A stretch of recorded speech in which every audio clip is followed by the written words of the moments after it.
A very good morning to you. It is 29th of April, Tuesday. I had to check there. Do not adjust your sets. Well, firstly, I've just spilt water all over my top. That's embarrassing. I wonder what that was. Excuse that there. But yeah, you have not tuned into the BBC. That is right. Chris Beecham is on Trade Live with IG. I thought I'd pop on, you know. Makes a change.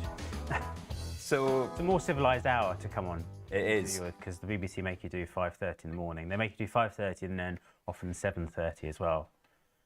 Andrew McKelvey picked it up. He spotted you before we did. So yeah, very impressive. That was Chris. His expertise, of course, being requested by the King last week on the Nation's channel. And we've got him this morning. But who else do we have? Let's have a look at what's coming up. Right, we've got, so fast markets, we're going to look at what on earth do we do ahead of such a big week with the macro and with earnings. And then 8:30, good old Matt Arbour's back in with Ange. Now, we got a brand new guest for you today. It is a huge week for tech earnings. So I went through my little black book and thought, who is the best tech analyst I know? And Piers Buckworth answered my call, and he is coming in at 9 a.m. to do the all sessions. But also, this guy knows Meta, Microsoft, Amazon, and Apple better than anybody I know. So we got a tech focus at 9:10 this morning. And then Chris Beecham, number of the week. Take us through it. I don't know what it is yet. I've got to pick one. I've just come back from being a day off, so I'm frantic trying to think of one. What's the idea behind it, though? Well, we just thought there's usually a key number in the week we want to focus on, and we play a little guessing game with Ange and I. One has to guess who the others picked. So just to sort of give a flavour of what's moving markets this week. So we've had things like the S&P so far. We've had Tesla numbers. So we are frantically trying to think of something. So many to choose from this week. Yeah, this is the problem, of course. Yeah, exactly. But that's the plan. Okay, good. So that is today's show. We've got a Monkey Man. I've just seen his comment. He thinks I'm lactating. That's very good, Monkey Man.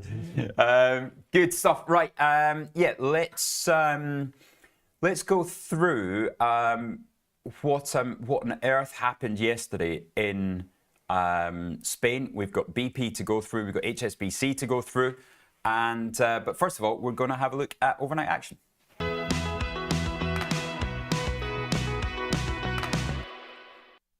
Right, so if you're joining us for the very first time, please like the chat. Please subscribe to it as well. And we're almost at 500 people. We got 7 more to go, and we've hit that 500 mark, in which Chris gets a bonus to buy some sleeves. When I left the house, it was really cold this morning, which is why I'm still wearing it. Slept in this morning, didn't you? I did, all of 14 minutes lie in, yeah. Chris forgot to set his alarm this morning, but no, that's not true. I didn't. I've set the alarm, just not for this morning. For the wrong day. Yeah. I've done it once myself, and it's just a nightmare. TC asking, looking at Marks and Spencer, wondering if this is a short-term buying opportunity. Things can only get better. This 6% decrease is an opportunity. We will go through that in fast markets today. Remind us to do that. But yeah, everybody's sending Maturin their very best. Maturin, check your emails, and yeah, quite an event yesterday in Spain and Portugal, wasn't it? It was 90% of the entire Iberian Peninsula. How many people is that? How many people is that? 40 million or so, I think. Yeah, must be. Yeah.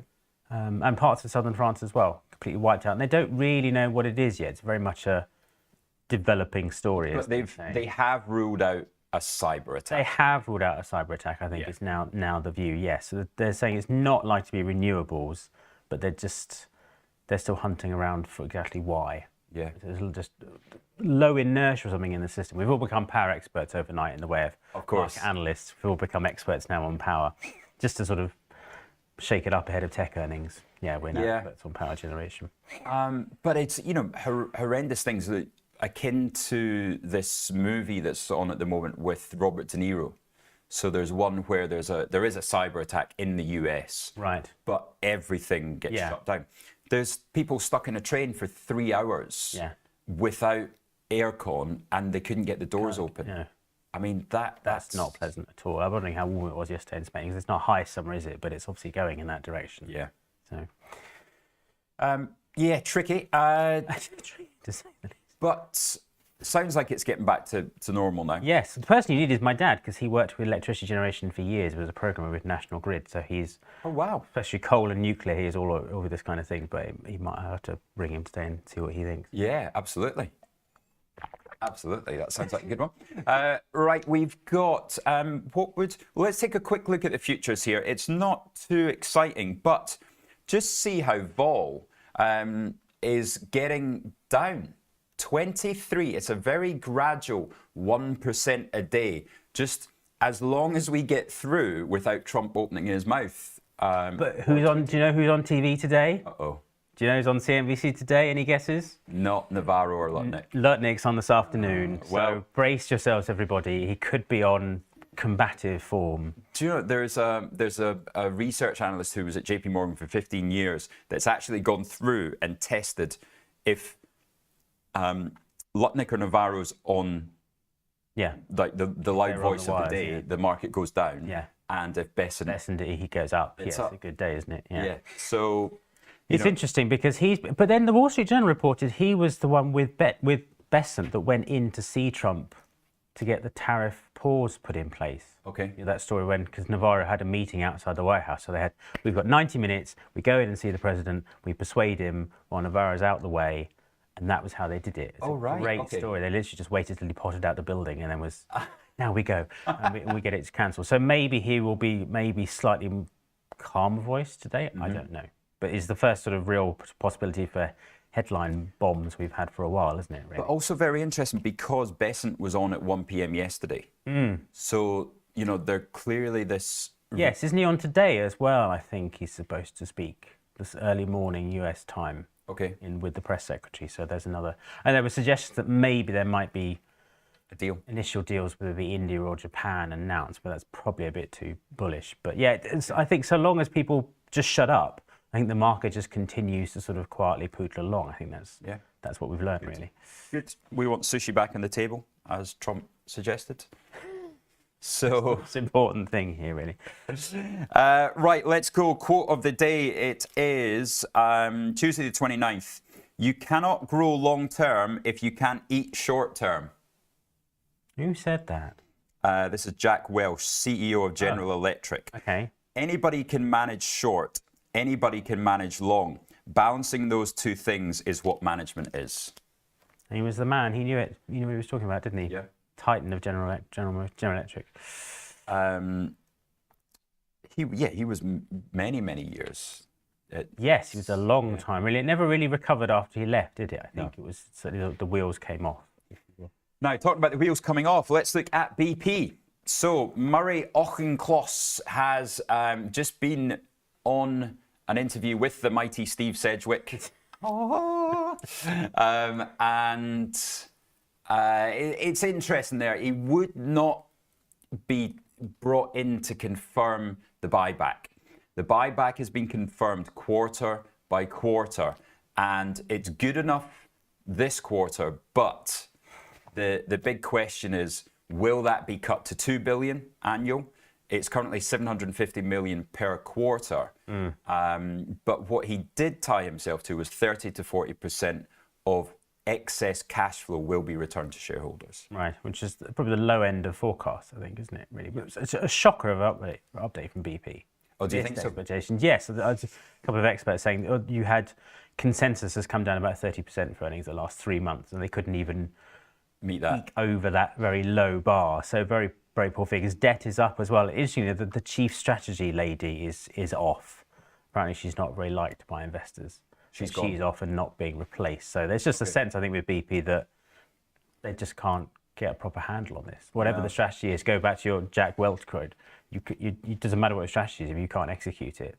It's for the birds. Not being helped by the oil price, but still that affects others as well. The 12-month performance in BP down 30% versus Shell's down 15% and Exxon's down 9%. Even year to date, it sticks out like a sore thumb, down 8%, with a 5% sharehold, with somebody accumulating 5% in the stock, and it's still down 9%. Essentially back to where the share price was in the late 1990s. So if you're a BP shareholder, okay, you've got your dividend, which is a nice chunky yield, but the share price itself has essentially gone nowhere. And given how cheap UK assets will look to foreign investors even now, there must be somebody going, we can do better than this. Yeah. Oh, do you think so? It's been talked about, isn't it? It's always a good headline every 6 months. Is someone going to take over BP? And with that in the background, is it, you know, you've got a proper dividend yield, you've got some kind of buyback going on, you've got activist investor, you've got the lottery ticket chance of a bid. Is it worth putting up with a 20-25% of downside risk when you've got those? Yeah, where's that? Where do you think where's that bid going to come in? Who's going to come in, and what level are we going to talk about here? Talk about delivery numbers, or £5? It's got to be a £5 a share, isn't it, or something? Yeah. We haven't seen £5 a share on BP since beginning of last year. We were above £5 a share. Right, that is the poll for the morning then. Will BP see £5 a share? Will BP see £5 a share this year? It's certainly an interesting upside downside risk return, because, you know, if I'm saying, and I've picked that number out there, that, you know, down 25% on the downside being 25%, that would take us to about £3. Yeah. About £2.90. So you've got 60p of downside, and you've probably got £1.40. That's 2 to 1 risk reward. Yeah, 2 to 1 risk For return. looking at it that way. Yeah. So but just you know, it was interesting. His highlights were that they've had the highest upstream efficiency ever. If that's always the number one highlight. exactly. It's always a bad set of numbers when you start talking about things like that. If you can't focus on the numbers, talk about, we had lovely operational efficiency. Yeah. I'm sorry, you've just lost half the room at that point, really, haven't you? It really felt like that. And 6 exploration discoveries in a row. Yeah, that's not bad performance on that front. But Yeah. it's just the sense of, here's an oil major in a world that's supposed to be turning away from oil, but probably isn't. And what's their strategy? Because it's not as if everyone's doing badly. This is the problem with BP, isn't it? That Shell's doing okay, Chevron and Exxon are doing okay. Yeah. They're weathering what is probably a tough outlook, and might well get tougher if you look at oil prices at the moment. If there's no US-Iran spat, oil could continue to fall. You had worries about demand yesterday driving down crude prices, but BP just looks to be the worst of the lot, I think, really. Let's have a look at I must admit, I always go for WTI. Are you a Brent man? No, I go with WTI as well, I think, is the standard. Okay, let's have a look at the daily chart of oil. What should we do, year to date? Yeah. So we see it there, dropping from $80 down to where it is today at 61, having been as low as 57. I don't know. It's the story is the Chinese are stockpiling, that they're very price sensitive. America should be refilling the strategic reserve. You think so, but it's levels, which have been a fantastic trade. Yes, they've done quite well with that one. But just the broader, this is classic recession worries moment, isn't it? You think, okay, the tariff impact is yet to be felt. It is probably not going to be good from the initial reports come out. It's still very early days, but the chance of recession has gone from 20% to 30, 40%. Yeah, you probably go higher, but I think most people are going with sort of 40% as a standard. So therefore, oil is fundamentally under pressure because you think demand, which has not been great anyway, is going to take a further knock. So it's going to turn out maybe that selling oil up at 80 in January was a brilliant move because it's likely to get potentially a lot worse before it gets better. Yeah. That's the risk, isn't it? You kind of you've got to have hope on the upside. And on the downside, it's just, you've kind of got supply against you, really. Yeah. Although Murray Auchincloss did say that he sees a certain amount of action being turned off under 70 on Brent. Yeah, the automatic stabilizers kick in, if you like, don't they, really? But then you had OPEC saying they want to pump more. So that if there's that thing, if demand really weakens, it turns into a knife fight between major producers to just maintain market share. Yeah. So you start pumping more with the Saudis front and center on that, which could, we're not obviously going to repeat 2020 here, but demand destruction could be very real, and that I think suggests that maybe we haven't seen the low for oil prices at the moment. So that might be the time to buy BP then, is when they cut the buyback or cut the dividend. Yes, yeah. When maybe the bad news really hasn't hit yet, and so you could find yourself picking up BP at a much cheaper price. Geez, just further down on that £5, it was at £5.50 back in October 23. Yeah. So does it take even more? Do you get a bidding war if it ever happens? You know, we're assuming a lot here, but Poppy on the chat saying, surely time to buy when everyone is so negative. It might just take that cutting the buyback, which will be next quarter. Yeah, we're not at that stage either of predicting crazy prices for crude oil yet, are we? Because this was in 2016, if you remember, people were saying oil was going to single digits, and that was the kind of moment when oil bottomed. And you need Goldman's to come out with a target. You need Goldman's to come and say something stupid like that. And of course in 2020, when it was getting really stupid that nobody would want oil ever again or whatever it was, that was obviously the moment to buy. So you have to, it's very hard to see, except in hindsight, when sentiment really gets to that washout level. Yeah. But I'm not sure we're entirely there yet with oil prices. So the risk is that you could buy PP, say now, but end up giving up the chance to buy it a lot cheaper later on. Almost sounds like an options trade potential. Yes, it does, exactly, yes. Sell the £3 puts to buy the £4 calls. Boise saying £3 before £5. Let's see that poll result. How's that looking? We've got, who else? Andrew McKelvey, BP will either recover or be taken over, in his opinion as well. It'll either go up or it'll go down. Will BP see £5 a share? Only time will tell, 31%. Very diplomatic of you all. No, 46%.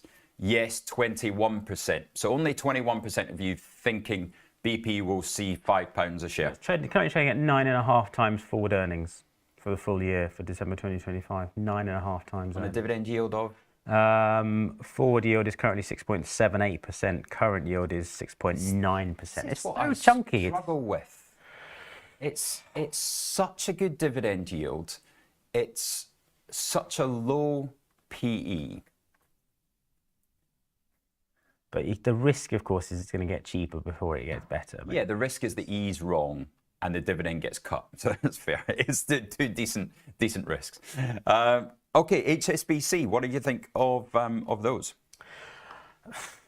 It's been a miserable year for HSBC. They call it the world's local bank. The bad loan provisions come up, and of course, it expects muted lending from tariffs. $3 billion share buyback program, and it's very, very cautious. This is a bank that sits, I think, at the intersection of global finance. Yeah, true. And it's not a just British see bank. both ways, and I think it's looking at the overall landscape, but it just does not look particularly promising at the moment, does it, for HSBC, which has been bedeviled with its own problems as well. And the cost cutting goes on.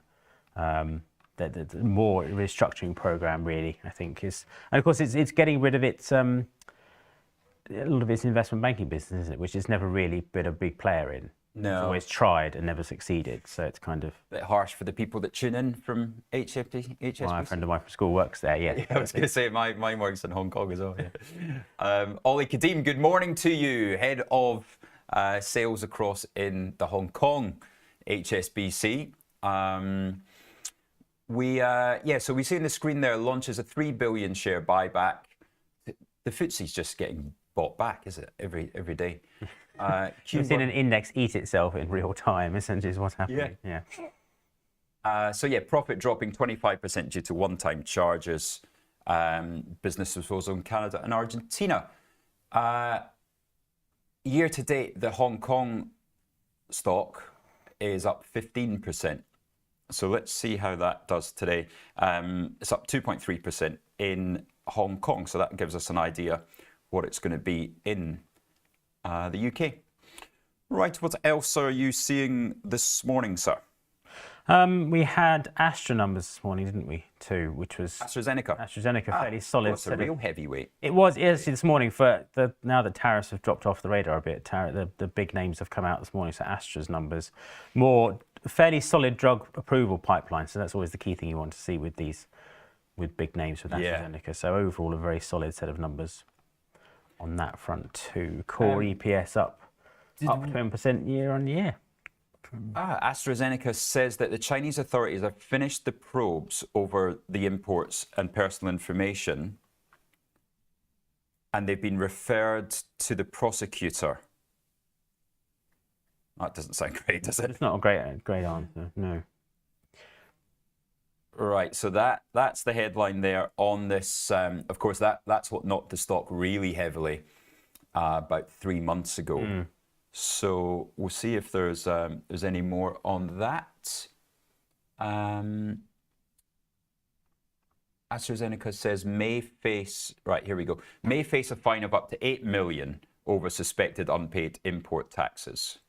Well, that's the CEO can probably pay that out of his exactly. Not too pocket, bad. can't he? I'm just playing around with my total return calculator for BP. The last 5 years, the total return is 7.3%. Annualized. Overall, it's 42%, of which only about 10% of that is the natural price return. The rest of it comes from the dividend. Right. So you've still got 7% a year. Yeah, 42% over the last 5 years.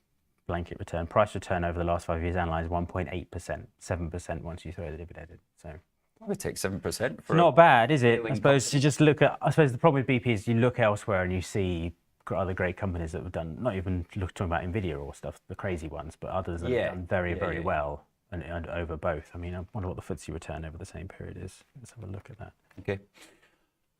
Good. So core profit of 249 for the first 3 months, beating analyst expectations, but total revenue was a small miss. So right. How is the FTSE looking this morning with all these heavyweights reporting? We have currently up 30 basis points, 8,450. That takes us along with the DAX looking slightly higher, up 40 basis points.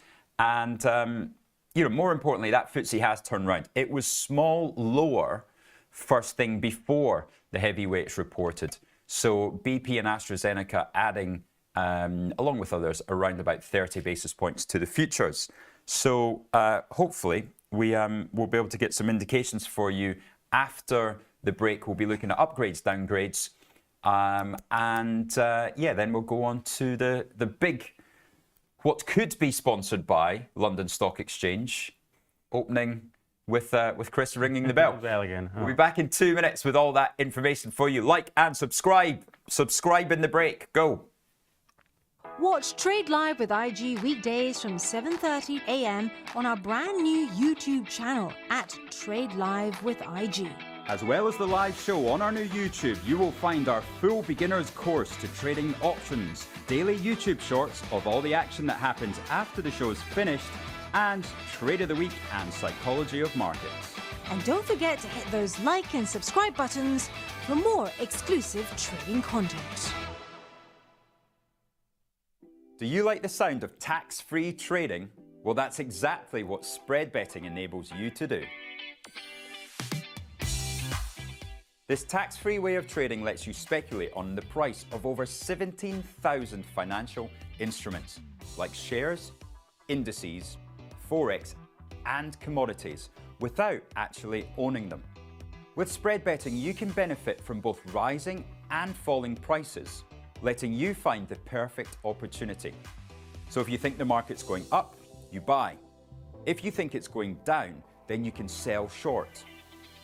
Not only is spread betting exempt from capital gains tax, but it's also commission-free. All you pay is the spread. With us, you're not alone. You're part of a wide community of traders that you can learn from. We've got the experts, the tools, and extensive educational resources to help you on your journey. If you're not quite ready to trade with real money, you can always give it a go on a demo account. Open an account today, join the conversation, and be inspired to make moves.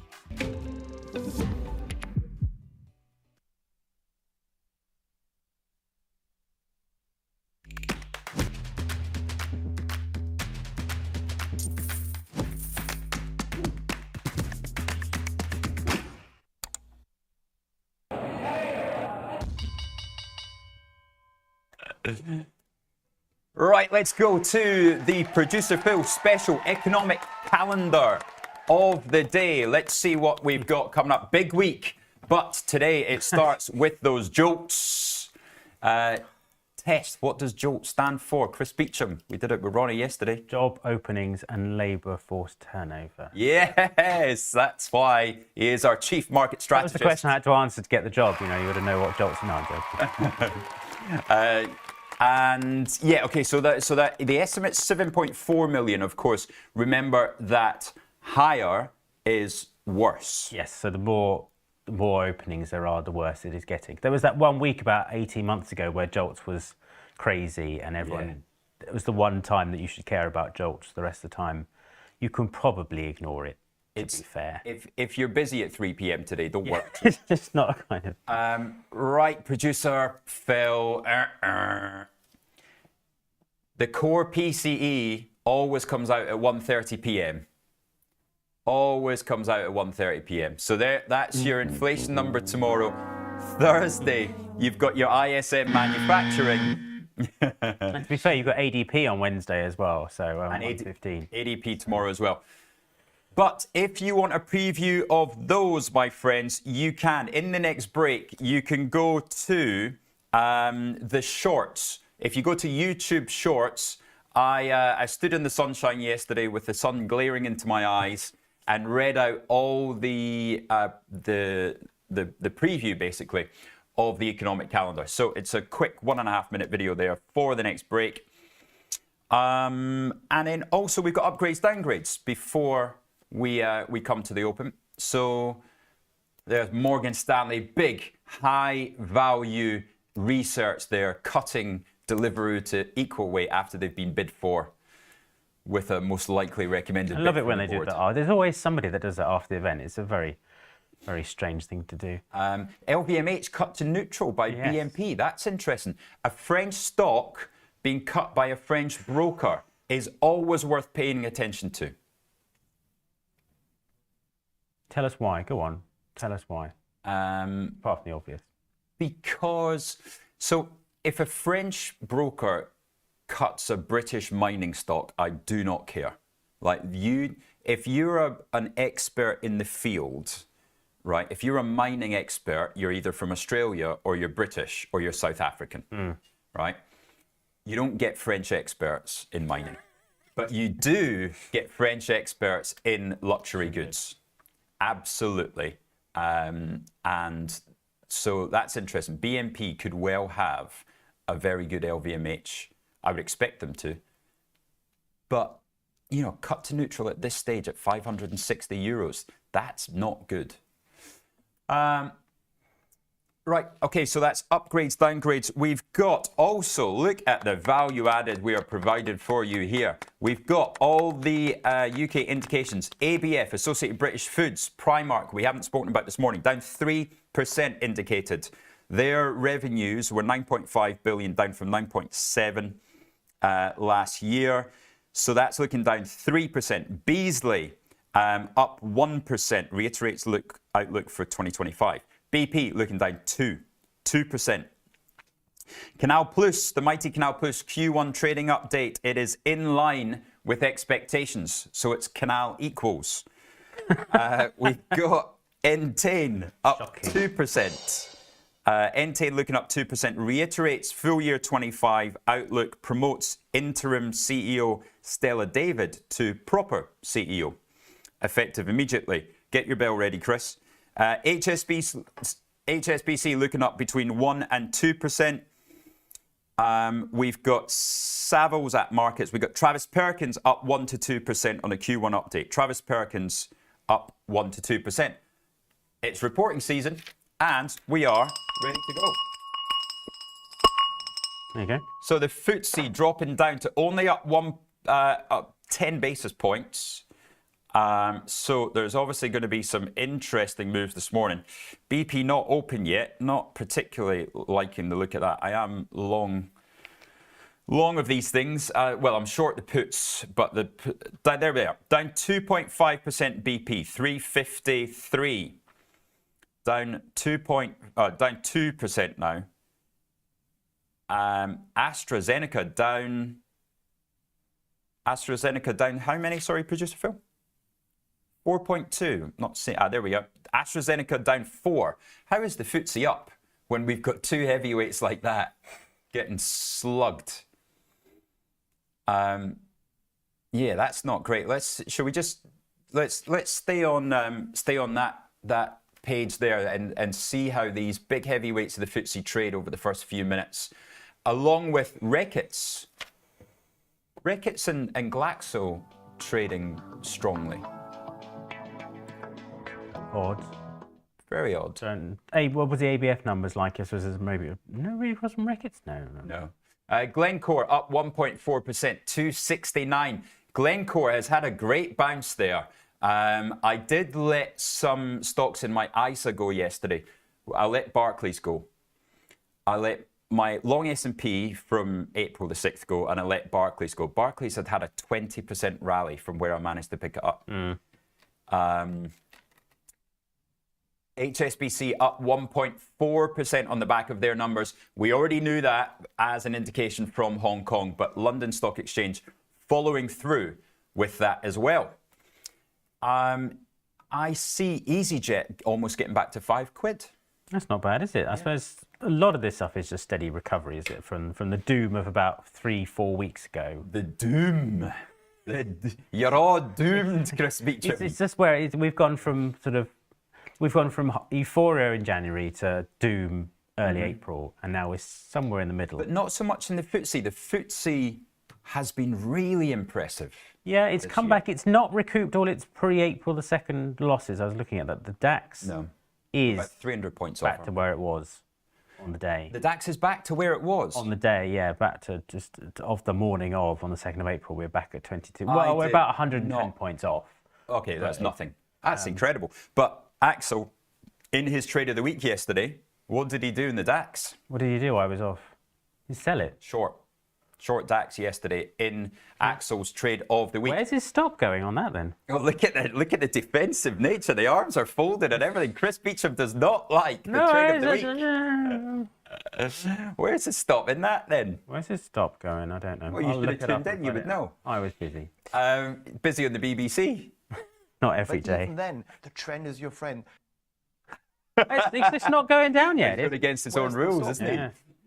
Right, let us know what you think of Trade of the Week this week. Let us know if you agree that DAX higher or lower. That sounds like a poll of the day. DAX higher or lower? Terence saying in the studio. God, how many polls are we going to have today? More polls than Warsaw, Terence. Right, we've got AstraZeneca down 3.7%. BP it's straight to that 350 level. That is not helping my short puts position at all. But it's fine. Buying on weakness is that one. You averaging in? Oh dear. I'm actually. Do you know what? I'm tempted now. I've taken the money out of Barclays yesterday because it's had the 20% rally. I think I'll put it into BP at some point over the next few days. Okay. Interesting.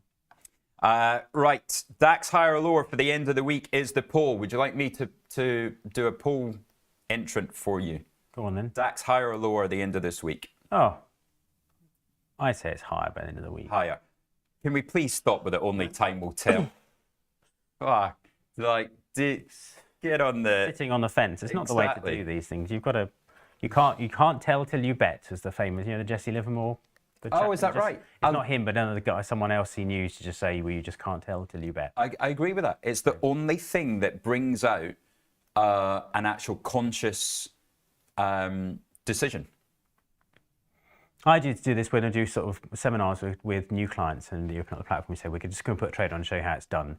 And we say, what should we do? Should we buy or sell it? And the number of people that won't give you an opinion on just a educational trade on a demo account is incredible, really. Get involved. Just have an opinion. We won't. It's so my very good friend Chess say the core right.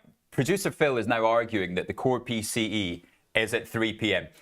The core PC has never been at 3 p.m. in its existence. Producer Phil. If I promise you that the PCE inflation is at 130, and I will bet my life on it. Which time is he in a different time zone? Do we think he's kind of weird time actually zone? trying to get me to bring up an economic calendar. I'm looking at it right now, and it says 1:30 my trading. 1:30 p.m. right. Okay, so what's the downside, Producerville? What do you have to do if it's at 1:30 p.m.? Buy me a coffee. That's it. That's all he's got. Buy me a coffee. I bet my life that he's buying me a coffee. So yeah, PCE inflation, just to be really boring. There we go. Yeah, there you go. There's only one. I think there's only one piece of data that does move time when the day. You know what? They've got it wrong. Trading economics have it wrong. No, they don't. No, you're not right, Producer Phil. You're just right that trading economics calendar has it wrong. So this for some reason, this quarter-on-quarter number, they've got right at 130, but they've done the pending home sales. They've relocated it. Yeah, occasionally you do get a mistake on them. Pending home sales are at 3 p.m. But the PCE. I wonder if we can get anything for finding a mistake on the mighty website that's trading economics. Because this is a good fact. There's only one. I think there's only one piece of data every week that would move its time if you move the day. Do you know what that is? Oh, hang on. Question of the day. I like this piece of data is released a day later than normal. It also changes its time. If a piece of data, there's only one that when occasionally it's moved from the day it normally reports, and it always reports on the same day, to the day later because of their holiday, and it also changes its time for some reason. Ooh, I like that question. It's the only one I've found so far. I don't think I know that. Right, like and subscribe to the website. Give Producer Phil a round of applause for finding a mistake in the trading economics calendar. That is very impressive. We've got the poll is 43% higher for the DAX. So 43% of you going against Axel. Oh. I'm just looking this up now, and I'm searching core PCE, and Nick Timireas of the Wall Street Journal, who's known as the Fed Whisperer, he says the PCE price index brackets due at 10 a.m. on Wednesday. So I think they might have moved it. The plot thickens, as they say. I am lost for words. Because you're entirely right. It's never been at 130 in the 20 years I've been in markets. Why does Timireas say it's going to be 130? The only reason I could think of is because the quarter-on-quarter is at 130. No, because GDP is Wednesday, so they have shifted it to 10 a.m. So I think you should buy him more than a coffee. Producer Phil owns me for the day. I will get your coffee, sir. He's going to be. I will get your lunch all day. He's going to be a pain and all day. This bit's going to get cut for the. Yeah. So it's because GDP comes out at 8:30 US time that they have moved it, so it is not lost in the excitement of US GDP figures. Right. So coming to you live from tomorrow, Producer Phil will be in the seat, bringing you the live morning show. There you go. What was I going to say? So Taste, they do something called a cherry on top every week. And it's all the kind of either mistakes or the really funny bits of the show. That's going to be on the cherry on top Definitely for the year, a good isn't moment. Yeah. You never doubt him ever again now. He has carte blanche to say what he likes. God, really. This is a disaster. This is where we need something on this channel where you can press a button and it erases the last minute. Put it down the memory hole, 1984 style. Yes. I think we're about to have a power cut like Spain and Portugal did. Oops, we've erased everything. Yeah. Right, we'll do a quick 3 minutes break and then we're going to come back with Fast Markets.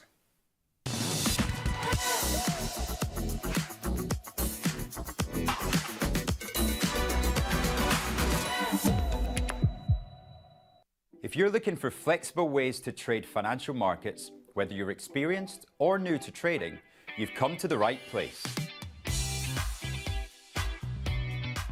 CFDs let you speculate on the price of financial instruments like shares, indices, forex, and commodities without actually owning them. You can benefit from both rising and falling prices across 17,000 markets, letting you find the perfect opportunity. So if you think the market's going up, you buy. If you think it's going to go down, you sell. When trading CFDs, you're trading on leverage. Now, leverage lets you trade bigger positions with less money up front. So this increases your profits on your trades, but also remember your losses are also amplified. So be sure to manage your risk. With us, you're not alone. You're part of a wide community of traders that you can learn from. We've got the experts, the tools, and extensive educational resources to help you on your journey. If you're not quite ready to trade CFDs with real money, you can always give it a go on a demo account. Open an account today, join the conversation, and be inspired to make moves.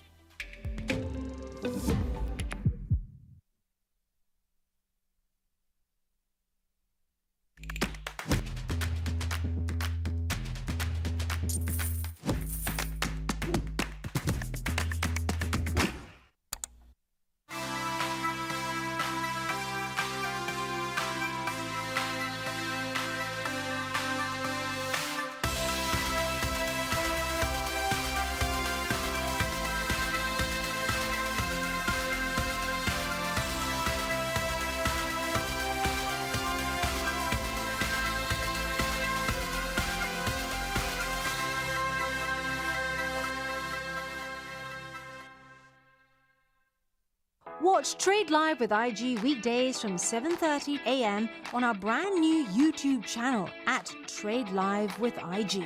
As well as the live show on our new YouTube, you will find our full beginner's course to trading options, daily YouTube shorts of all the action that happens after the show's finished, and Trade of the Week and Psychology of Markets.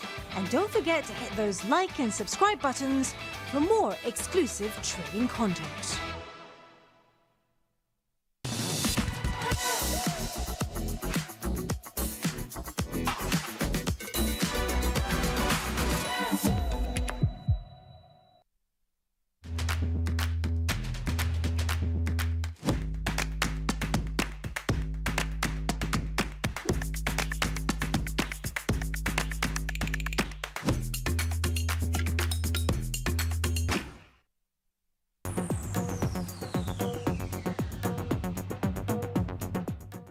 Right, we are back for Fast Markets. So this is the part of the show where we take your ideas, we take your trades that you've got on at the moment, and we pass our thoughts or we steal them for ourselves. Andrew McKelvey could have made me money this week if I had put on JD Sports, because he's right. The sneaker retailer has it's managed to sneak itself over 80 pence. So that was a good one. Also, we've got Marks and Spencer's to go through as well. But I would say we're at 495 subscribers. We need 5 more. If anybody is out there and not subscribed, please do us a favor and get us over the big 500 mark. That will make my day. And it needs making after being proved wrong live on air. Right, Marks and Spencer's, Chris Beecham. Nasty number yesterday. The hack, was it just the reporting the hack yesterday? They weren't actually full numbers yesterday, were they? Oh yeah, I don't think it was numbers at all. It was just this this ability that they could be taken down. Yeah. But yeah, does it really affect it? I mean, it was right at the highs. It was at £4.11. It's come at probably a moment when the price is more vulnerable than it has been for a while, really. But it's not great if you've got so much stuff coming in terms of online orders, which are about a third of first half sales in clothing and homeware. So that suggests there could be kind of maybe a material impact further down the line in the short term. However, what relevance does £4 a share have for Marks and Spencer's? I don't know. It was where the original bid was from Philip Green. Was it really? And Richard Caring. I had dinner with Richard Caring about 7 years ago, and he took me through the exact process. Now, of course, Richard Caring now owns the Ivy Group. He owns Caprice and Annabelle's. The only reason that Richard Caring got into restaurants was because him and Philip Green gave up Topshop management roles on the Friday because they thought they were going to walk into Marks and Spencer's HQ on the Monday morning.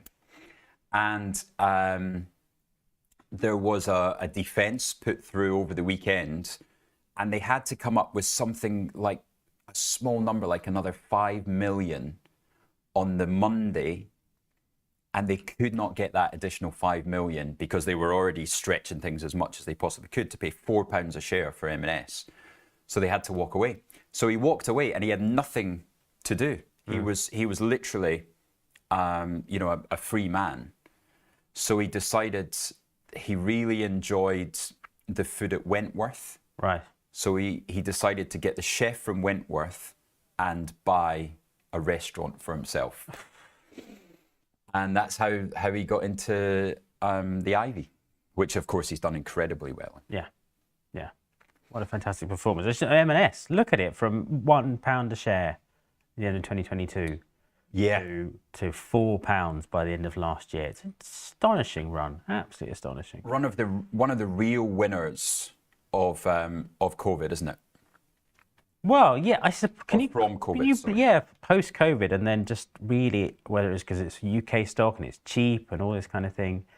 Yeah, talk about a turnaround story that finally bore fruit, because that's been coming for years, hasn't it, really?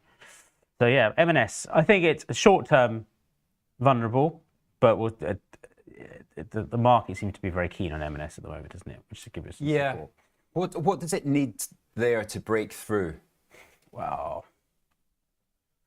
What's the... What hits £5 first, M&S or BP? Oh, M&S. Oh, really? More likely, I think, because it's just in a more solid position, I think, really. Yeah. Interesting. I'd be 50-50 on that, actually. Well, you're not allowed to be 50-50 on it. You've got to go one way or the other, surely. It would get to £4 first. I agree with that completely. Five. That's not saying much. Yeah. But you'd need the bid for BP to take it to 5 would be your sort of Monty Python foot moment. That's what you need. The Monty Python foot. Yeah, when it comes down and squash it. Oh yeah, of course. Yeah. Right, JD Sports, sir. JD Sports fashion. I mean, that an oxymoron, is that right? Yes, exactly. Yeah. A very different. This is why retail really excites me as a sector to trade, because we just looked at Marks and Spencer's over the same time period. You look at JD Sports. What an incredible pair trade to have a long Marks, short JD Sports. But you wouldn't really have picked it. You wouldn't have said, no.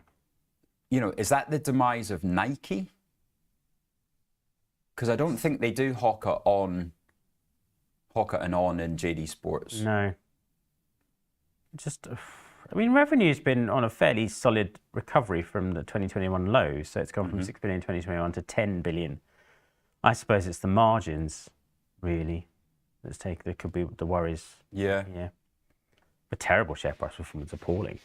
But Foot Locker's probably similar, actually. Let's have a look at Foot Locker, because of course JD Sports trying to get into the States. Wow, look at this. Well, that tells a story. That is very interesting. There is Foot Locker. It is almost tick for tick. It is literally tracking that. That's incredible. I didn't realize the two were so similar. That's where we need the relative chart ability, don't we? Yes, that would be nice. Yeah. Good. Right. What else do we have to look at, sir? Do we do Canadian dollar off the back of the elections? Yes, Canadian dollar. Let's have a look at that one. I'll get that up for you now. The comeback, the resurrection, I think, is the word here of the Liberal Party over the last, since the US election. They were 25 points behind in the polls. The governing party, they've won 4 elections in a row or something ridiculous. And Trudeau nobody liked him, really. And he was kicked out. And I thought there would be an absolute, total wipeout of the Liberal Party. And then Trump comes in, 51st state, we're not subsidising Canada. Even yesterday, when the Canadians were voting, he was prepared to comment, which is, you just break those rules. You don't comment on what your neighbour's doing. But so they've clawed this back. And because the third party in the elections, which is a bit like our equivalent of Labour, has disappeared as a force, it means they've just sneaked in, really. So the Conservatives are incredibly well. But the fact that the Liberals have just, because they've run on this pro-Canada patriotic line of we are not going to give in to the US. It's just this upsurge in Canadian nationalism, if you can put it that way. Will there be an upsurge in the Canadian dollar then? Well, it seems to be that way, doesn't it? There's a hope that will, a tougher line, if you like. Yeah. That will get the US to maybe back down. Be interesting. It's tricky. I mean, an incredible opportunity at 147, it has to be said. Yeah. When he attacked them first. But and they're saying, Bloomberg was saying this morning that the US dollar is down 9% since Trump took over or something, the dollar itself, which is almost the inverse of Reagan's first term, which is sort of start of free market economics, this kind of thing. Yeah. Great boom. So very, very poor performance of the dollar. So there maybe that has further to go, particularly as you were saying yesterday, of course, the Fed more likely to cut rates in June now. So that puts more pressure on dollar CAD. Yeah. Yeah, well, the inflation numbers will be incredible this week. Good. Right, we're going to go to a quick break and we shall be back. It's Angelina Matt Arbor coming up for you. Watch Trade Live with IG weekdays from 7:30 a.m. on our brand new YouTube channel at Trade Live with IG. As well as the live show on our new YouTube, you will find our full beginner's course to trading options, daily YouTube shorts of all the action that happens after the show is finished, and Trade of the Week and Psychology of Markets. And don't forget to hit those like and subscribe buttons for more exclusive trading content. There are certain things in our daily lives that everyone has a view on, like your favourite clothing brands, supermarkets, or even which airlines to fly with. Maybe you're loyal to EasyJet and you think British Airways seats are too expensive. Or you'll never shop at Tesco's again because Marks & Spencer's food offering has won you over. Now, what if you could use these views to try and spot opportunities in the markets? Let's talk about pair trading. It's a way to trade that focuses on the share price relationship between two similar stocks rather than taking a view on the market as a whole. Here's how it works. Take Nike and Adidas, for example. Now, some people think that Nike has gone out of fashion recently, but maybe you believe in a brand recovery over the medium term. On the other hand, Adidas Samba and Spezial shoes have been incredibly popular recently. But have sales peaked with this trend? As a trader, you could go long on Nike, expecting its share price to rebound over the coming months. Also, alongside that, you could go short on Adidas, expecting it to cool off after its big run in the last 12 months.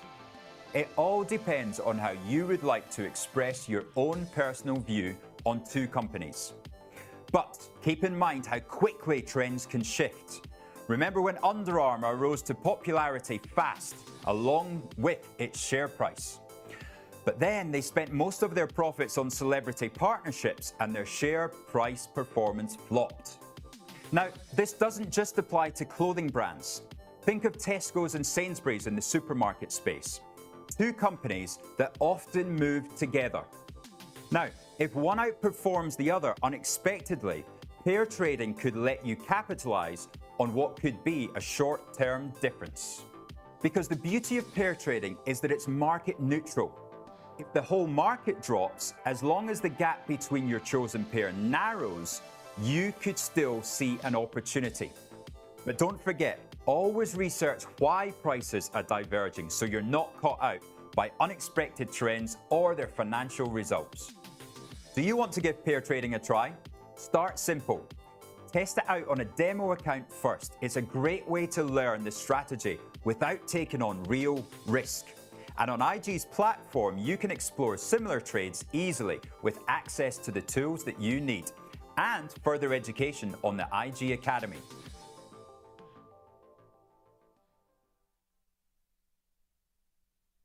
Watch Trade Live with IG weekdays from 7:30 a.m. on our brand new YouTube channel at Trade Live with IG. As well as the live show on our new YouTube, you will find our full beginner's course to trading options, daily YouTube shorts of all the action that happens after the show is finished, and Trade of the Week and Psychology of Markets.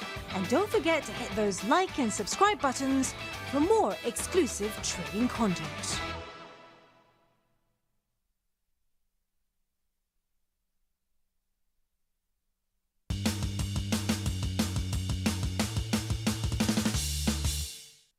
Hey, welcome to the show. We are back.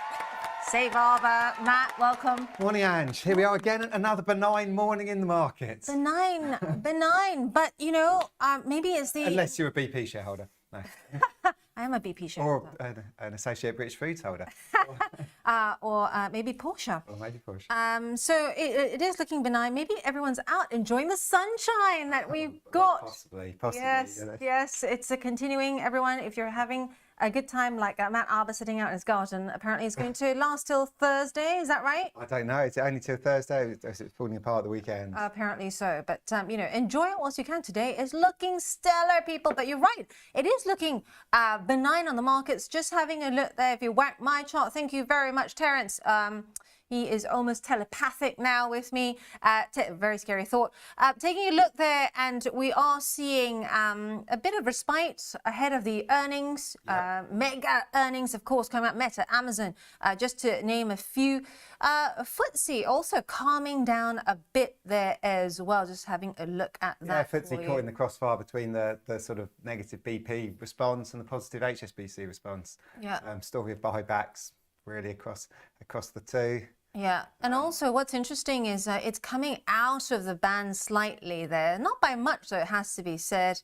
Let's have a look at BP. I'm going to test you now. Are you aware of the BP post-Looney trade? Have you heard of this? I've heard it more than once. BP post-Looney trade. It's nothing to do with the Canadian dollar or people from an asylum, yeah? No. Is even one allowed to say that these days? I don't know. Is loony an acceptable word? Oh, well, it is, I guess, when it's your surname. There we go. There we go. Ba-ching! Moving swiftly on.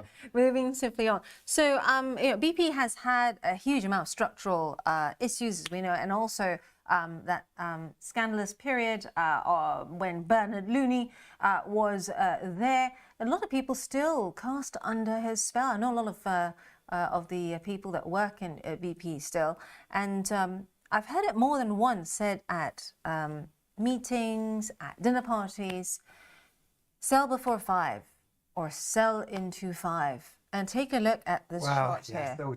all us long-suffering BP shareholders, you know, just dying for someone to take it out of the misery. Really, this is just underperformed for so many years compared to the sector. It's almost since post Deepwater. The malaise goes back. There are obviously severe structural changes to put in effect there, but just in a relative to a Shell, or certainly relative to even your European oil majors, it's just underperform. It's just been whacked, hasn't it? I mean, would you agree with, I think it was Jessie14 on the chat earlier today saying that if it goes much further, remind me if it was you, Jessie, that in her humble opinion, that this is potentially then looking like a takeover. Well, this is it. It's oft talked about. Obviously, it's quite a richly valued. You know, it's a big company taking over oil majors. It tends to be couched as a merger rather than a takeover generally, and you know, the difficulties of merging with BP. I'm not sure who the obvious candidates are. Shell's always touted. Do Shell want these assets? It's sort of, there is a geographical split there. You know, Shell tend to be more in the Middle East. BP sort of off the coast of the US with a bit more fracking interest in the US. It's a different split, but I'm not sure I Should agree have had with a long time. but- Yeah, I think if there was going to be a merger, it'd be transatlantic. Yeah. Rather than sort of in the same region. Having a look, Terence, what is it you were saying in my ear? Let's take a look at also AstraZeneca. Actually, before that, let's take a look at the fundamentals too, because lots of people who do hold on to BP in their long It still term. pays. It still spins off the cash. Let's be honest. Yeah. And it'll keep on spinning off the cash. That's the great thing about fossil fuel businesses, mature fossil fuel businesses. Yeah, so full disclosure, this is in my pension because of that 6.7% dividend yield there. However, if you are trading this, it is looking more like a short term, well, it's a short at the moment, a clear downward trend there, as you heard us say.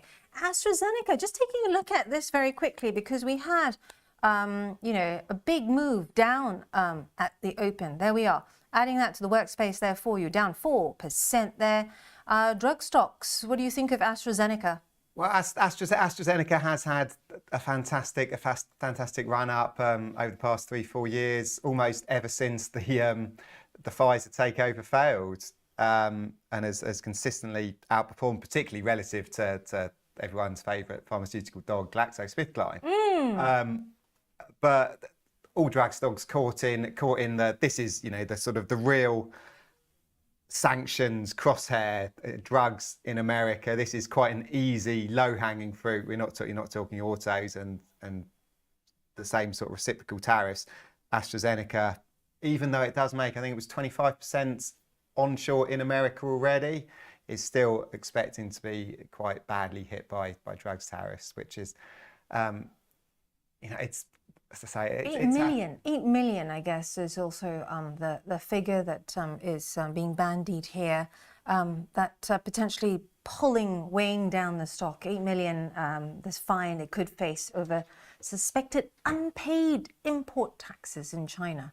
Yeah, but until I think, you know, looking at that, it was, I believe, until sort of the start of this year, and until Trump came in, it had a very good run up. And It did very indeed. strong performance. But of course, now if you look at GlaxoSmithKline, you'll see the same trajectory there as well. Of course, both of them missing out. They don't have weight loss drugs. Yes, which is, you know. So yeah, exactly, the Novo Nordisk and the Eli Lilly, both in my portfolio as well. It's interesting that there was a bifurcation that I talked about last year, which has clearly happened. So you either went down the oncology route, right, and you threw all your money, everything at that, or you went down the skinny pen, obesity, heart issues, that route. And it's clear now to see, you know, which in that game, if you decided to play it, which side won. And it's clearly the obesity / diabetes. Well, the comorbidities on obesity, cancer being one of them. So it's... It is all interlinked, but, you know, the ones that they're fixing first. But Eli Lilly now, if we're looking at the two, I was trying to get some figures last week, crunching numbers. Eli Lilly looks like it is at the forefront, better margins there. And also at the forefront now, ahead of the long-time king Novo Nordisk in producing cheaper drugs that do the same thing. Well, this is it. Of course, there was never any doubt. There's going to be demand for drugs that cause people to lose weight, same as it's been for you know, since Victorian times. Take a bit of speed and hope it. Is that what they took? Yeah. It's your general slimming pills are taking amphetamine. Is that because you just move faster? Well, I think it. I can't move any faster. I mean, like, kind of suppress it. I don't know. Having difficulty. Anyhow, that, you know, Keeping up with you. anti-aging, anti-weight. These have always been. Yeah, it's always been the holy grail for the pharmaceutical industry. Things that keep people looking younger, and now we have it. So it's a race. You know, first movers. You can charge whatever you like for these things. As soon as the tech's out there, everyone else is racing to catch up. You know, you make little tweaks and you come out with a similar product and try and sell it cheaper. And yeah. Trader friends, any of you either use or know someone that uses, don't be shy. Please let us know. You know, your thoughts on this, because I am very interested. I trade the space. I love anything that comes out here. Did you know the Japanese, had to be the Japanese, they've had skinny pills out ages ago, way before the Novo Nordisk and Eli Lilly. And did particularly well. You can get it off the shelf there, interestingly enough. Had to be the Japanese. Queen Victoria says CGJB001. Is that your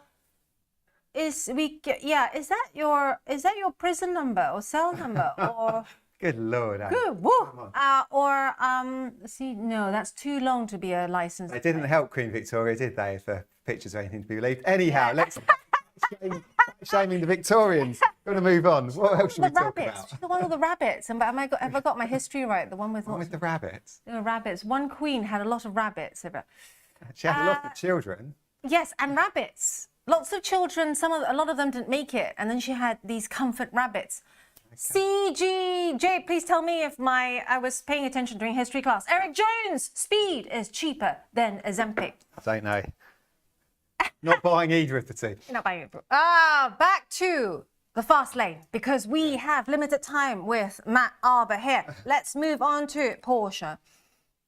Now, Ange, of course, tours Porsche showrooms at the weekend. This is how she spends her spare time. Oh, yes, because they give you some really good They nuggets. give you good coffee. They do, and they give you really good coffee as well. And now is a good time, people, to do your market research, because they've spent all the money for their ski holidays, right? Unlike Matt, who's let's ski holidays. And then they have put money down for their summer holidays. So spring is actually a time when they're really dry and no clients are coming in. Do you get the love in the Porsche You showroom? get the love, and you get to ask these questions. So I look at the Taycan and some of the others. They are really trying to push a hybrid right now. And having a look at Porsche here, because here we are, and we are seeing it down almost 5% there, 5%. And what I want to add as well is Porsche. The reason why I really like Porsche as a stock is because it gives pretty clear, if you use candlesticks, signals. You have to use it in conjunction, might I add, not on its own, because I know Monkey Man, if you're listening here, you call it prophecy. Some people call it, utter. I'm not going to say the B word. It's only 8:37 right now. But if you look at what I've shown here, every time you see like a spike in volume, if you see a change in trend, like what I have circled there, then it gives you clear signals as to perhaps a change. What we're seeing today, that hasn't formed completely, but if this fills completely, that is a bearish Marabuzo. I've also put in place here a trade that I did earlier in February where I said all car stocks, this is an easy target, are going to get hit, right? Like you said, Trump hinting at auto tariffs, and what did we get? We had tariffs come through because this man likes tariffs. He uses it as a stick. What do you think of Porsche? Well, I think if you're looking at Porsche, you have to look at relative to your Ferrari, which is, seems much. The market loves Ferrari as opposed to Porsche in terms of performance. Porsche, as I understand it, didn't bet the house on full electric. They've always stuck towards hybrid, which does appear to be winning out in certainly in the supercar world. Yeah, so, they have some electrics, but in the UK they are still vested in the whole electric thing whilst boosting the hybrid offering, because they think that unless the UK change regulations, they will still have to sell X amount of electric cars. Yeah, and of course, if you're at the top end of any market, that tariffs, there's still at the top end, the cachet of having a European car, having a Porsche in the States is still there. Okay, it's that bit more expensive, but that's part of the allure. If you're buying a top end car, is that other people can't afford it. And it's a sign, that's almost the point, isn't it? It's the ostentation. Is that why when you get into the car, the display comes up, boom, welcome to the Porsche family? I don't know. I haven't got into it. I'm not in those showrooms. Speaking of which, Ferrari does seem to get a bit more love. Also, nice volume spikes there. I have never traded Ferrari before, but maybe I should look into this. Have a look at AB Foods. AB Foods also a really a mover. But of course, this is always a Primark story, isn't it? Rather than anything else. A Primark or wasn't it Primada, darling, Primada. Misconduct at AB Foods, wasn't it? That was the Primani. Everyone in the gallery is saying. Yeah. Primani. Don't buy your socks from Primark. They Malt everywhere. One of those things you do once, and you never buy socks. You never. It is almost. I'm more like to being in a knowledge. Primark than in a Porsche showroom. So, There we go. All of my socks come from Decathlon. A Decathlon. Well, you can't go wrong with I Decathlon. can't go wrong with Although Decathlon. don't buy bottom of the range in Decathlon. Yeah, Always top your of the range. mid-range. No, your mid-range, they need to go top of the range. Well, socks. I hate them when they let me down, like my co-hosts. No, I'm just kidding. But they do this amazing sock, which you pay more, but they last for ages. And If Decathlon was a listed company, that's where all your money would be. Exactly. It has a double grip. So it grips you on the ankle and it grips you in the sort of ball of your foot area. So there is no slippage. Like trading, I do not like slippage. No slippage. I do not like slippage. Yeah.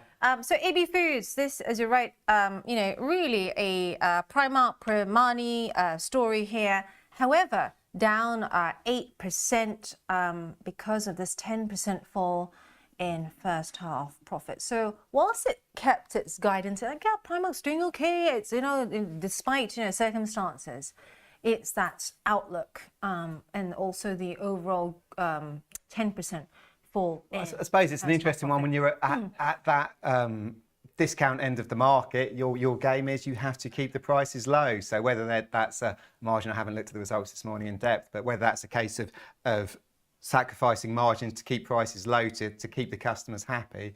I don't know if they were down on volumes or if it was just margins there. I think that'd be an interesting one to look at, because if you're able to keep your customer base and sacrifice those margins, is that the worst thing in the world? You're keeping going, and you can then move the prices back up a bit more slowly, ease things through.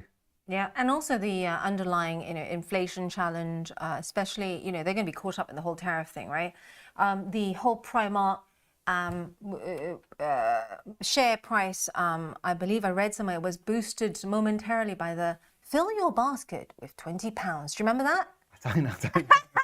I thought, how bizarre. I don't shop at Primark. I don't shop anywhere. As most people here on the show know, I absolutely hate retail. Okay. Right, grocery, unless it's to do with cars. But I absolutely hate retail. But I do go in because I don't think you should trade a stock unless you go and find out what it does, what they sell. And they have a great strategy. In terms of their cross-sell, how they get you to queue like Disneyland style, and then there's all the stuff that is within, hands reach. Have you noticed the aisles have a certain width that they have to? It cannot be too far, it cannot be too close, because it needs that round basket to fit nicely, but it must be within grabbing distance. I hadn't noticed that. I'm trying to picture Primark in Wandsworth now, and then the shape of the aisles. Next time you're there, trader friends, have a look. Let's also bring in some of the questions here. Boston Frank, nutritious food is low in calories. We're back to the Ozempic thing again. I agree. A lot of my food is made from scratch. You look like a really good cook. Well, yeah, I do some cooking, but I suppose we're talking the foods. We had the story this morning. More food taxes, more sugar taxes, going for the milkshakes now. I know they're going for the milkshakes. Going for the milkshakes. And where will it end? I know. I was surprised last autumn when Rachel Reeves didn't slap a huge, sin tax on pints of beer. I mean, it's so expensive now. What is it? Some places £6 a pint. Why is she not putting VAT on Ozempic? Yeah, that's a good one. Don't say it too loudly. Good policies here. Coming out with something. Yeah. Taking a look as well at some of the comments. Eric Jones, amphetamines, that's to do with you as well. Back on the amphetamines. And also Boston Frank saying Trump called JP a loser. I don't know whether the major was there, but maybe it was. I mean, I won't put it past him. And reverse split there, Kieran McKinsey, thank you very much. CPI, IT services company with some data centers. The price must be a share consolidation or I've struck gold. Funky Gibbon, good morning. CPI is a corporate action this morning, so yes. Yes, it is a corporate action.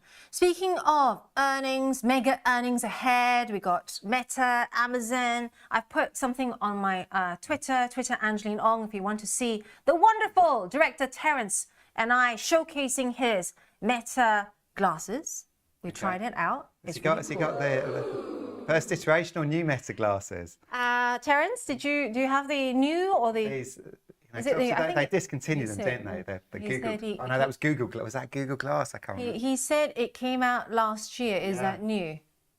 That's considered new, isn't it? I think that's new, even in the fast-moving world of tech. Yeah. And we did test it, so I did try to push it. I was trying to push the thing. So I did ask it for Terence's birthday.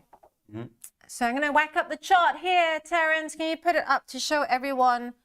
Here we are on the Twitter page. There you see Terence with the Meta glasses there. And what is also amazing is we asked it all these questions to see whether its capabilities were as what was written on the box, as it were. It could tell. We asked it what was Meta's share price. It got that right. But when I asked for Terence's birth date, I think it was. I don't think the idea is that you speak to the glasses. I'm not sure this is what the tech's there for. It didn't make us feel a bit. It's meant to inform your display, not standing there talking to your glasses. It's slightly eccentric. I was told very quickly that probably contravenes some GDPR thing. What's Terence's address, right? But Terence did say that it's very good at finding your where your car is parked. You can ask it to look and say, what brand of shirt is Matt Arbour wearing, right? And it'll try and describe it for you. So stuff like that. I mean, interesting. You should try it out. Right, speaking of earnings, come back off that. Let's go back to the screen now. Which of the earnings excite you most? Well, generally I'd say that none of these are the most exciting earnings. Amazon, Meta tend to mature companies. Amazon, we all know, turns on and off its profitability. So it's numbers rather than or customer numbers rather than the actual profitability numbers at Amazon that people are always looking at. And I suppose you've got the bigger play for Amazon, given the potential effect on your Chinese shipping packages into the States and what you're going to be hit with tariffs there or not. So is that better for Amazon's outlook, given it gives you a larger share of the market? I think that's more the Amazon play there. With Meta, it seems its numbers are always fairly constant. It's the longer play here. Okay, they keep on introducing silly features like AI buttons on WhatsApp and all these things, but it's cloud services as well. Yeah, right? Well, of course, that's where the money. I suppose that's where people are looking at those sides of the business, particularly with Amazon Web Services. But again, that's a mature business now. This is everyone's in there. The market it's not the nascent thing when Amazon were first mover and they were going gangbusters there. This is not new stuff. So I'm not entirely sure what excitement there is to be had from either Meta or Amazon. But the market has been sort of, I feel, overly reactive on earnings recently on these names. The knee jerk 5% moves that we're seeing on mega caps on earnings is before settling down, or even the volatility around them is quite interesting almost. Are we seeing a tick up at all, Matt? I mean, I know we spoke yesterday and we're talking about the new normal last week, but are we seeing any signals from volatility that we are seeing it tick up ahead of some of these heavyweights? Well, the single stock volatility always ticks up going into the earnings. But overall market volatility has come up sharply this week.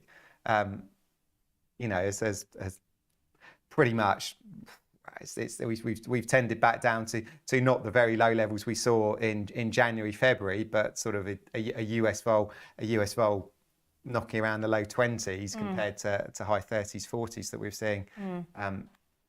Up to 75, 80% at the height of the madness. So yes, markets are calm and are pricing in more calmness for the coming weeks. you know, as it's rare to get the super high volatility persisting Let's have a look. for a very long period of time. But yeah, as yeah, earnings season is always there as a driver for volatility. And yeah, if you're looking on the single stock options, that's the place to look at and to infer what the expected moves are, rather than across the headline on the index, because you know, obviously the weighting of each of these is different in an index. It's often quite hard to play the index off the single names, unless you're going for a bellwether, when you get the Nvidias, which is Of course, shining a light on across a whole sector. Exactly, and it has the potential to weigh on the S&P and the Nasdaq as well,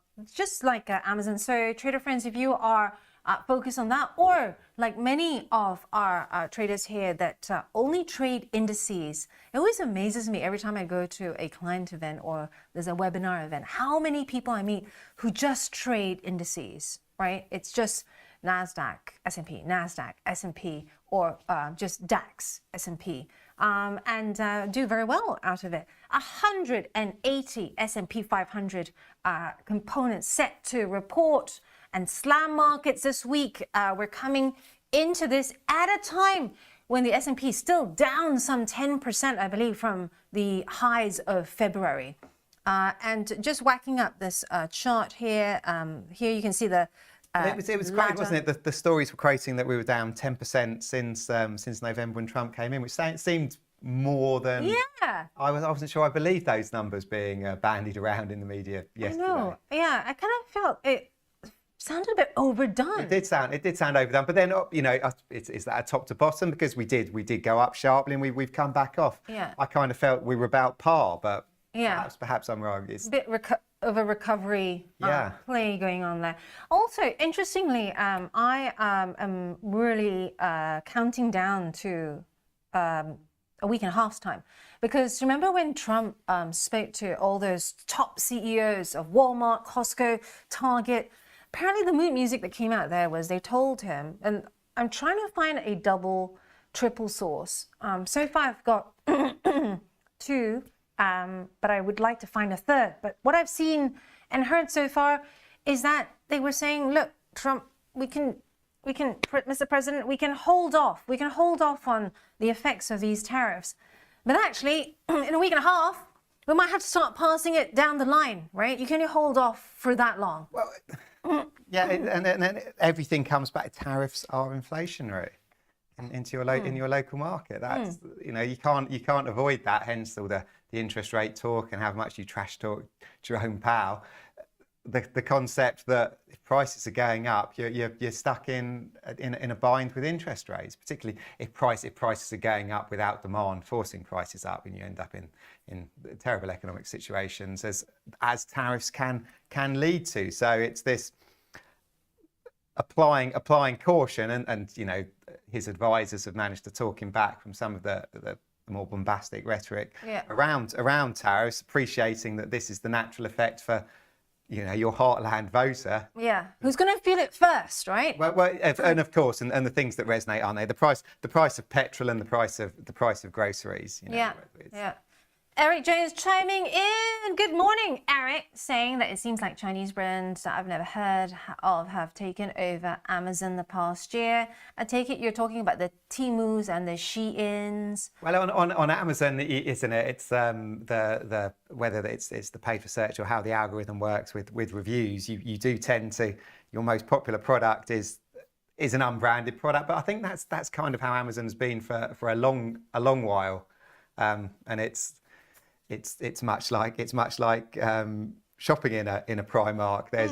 There's that line, isn't it, of you tend not to buy the cheapest thing. You're getting the next one up, because the cheapest one on Amazon is invariably, you know, is not good product. But there is a middle ground. But there is. And they try and kind of, the algo almost tries to push you the most expensive premium one first, or if they push you the cheaper one, they try and put on the sidebar adverts of the more expensive one. Is all very good. It's very fair.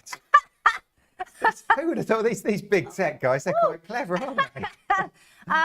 Temu and Shein, I love that you brought that up, Eric, because I watch that space a lot, and I'm really surprised that a lot of the stuff that I've seen over there hasn't arrived here yet. So have you heard of the Alibaba community? There are a lot of like Chinese outlets out there, retail, e-commerce, where they try and say, well, if you want to buy that pair of shoes, Matt, it'll cost you 40 quid. But if you get like 5 other friends who want to buy those shoes, then it'll be 20 quid for you, because we'll sell it to your friends and you've introduced them, we'll sell it to your friends for 30 quid, right? So your quid's in, basically. So you become the seller. The pyramid seller. Yeah. But it's like, it's really, really huge in China. It's Taobao, which some of the outfits out there that really... Pyramid schemes are always success. Everyone loves the pyramid especially the schemes, government don't they? ones. Right. Like and subscribe if you love that conversation and all that insight that we're giving you. Please hit the like and subscribe button and help us get a new bell. We want the LSE SIBO, if you're listening. We want a new bell, because this is just not doing it for us. Or actually a button that I can press that makes Matt come out of a box every day. Boom, with fireworks and everything. But please, please like and subscribe so we can get a new bell. Eric Jones saying, I had to turn off my mum's Temu app. There you go. That's how. On that note, thank you so much, Matt. I'll show you those apps later. Right, stay right there, because we have a special surprise guest after this with Rich Pierre. So stay right there. Welcome to the exciting world of options trading. If you're looking to add a new dimension to your trading strategy, you're in the right place.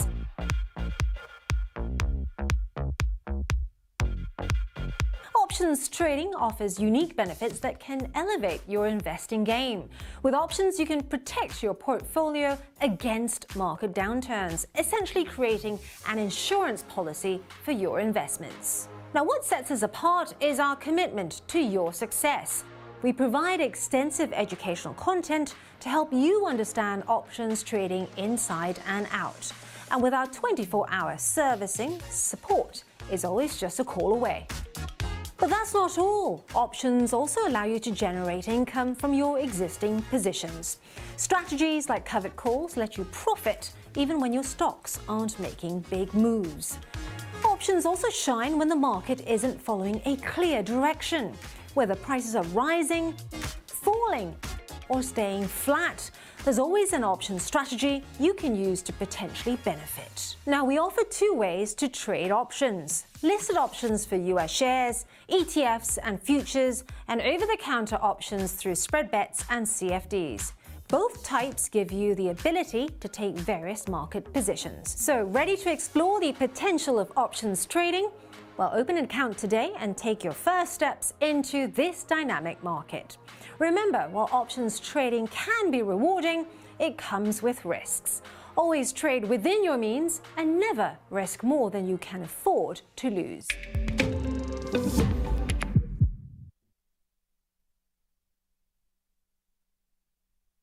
Watch Trade Live with IG weekdays from 7:30 a.m. on our brand new YouTube channel at Trade Live with IG.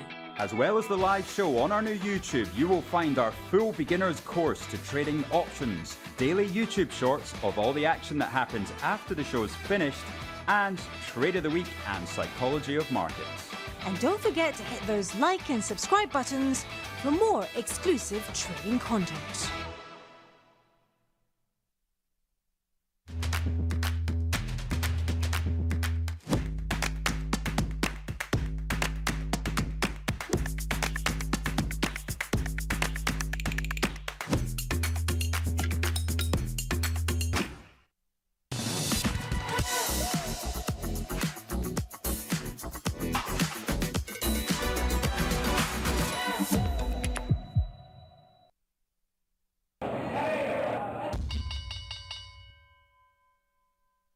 Hey, welcome back to the Alt Sessions Opening Bell with myself and the surprise guest, Piers Buckworth, joining us previously mining analyst extraordinaire, has worked at Bear Stearns, JP Morgan as well, and currently working at Maycourt.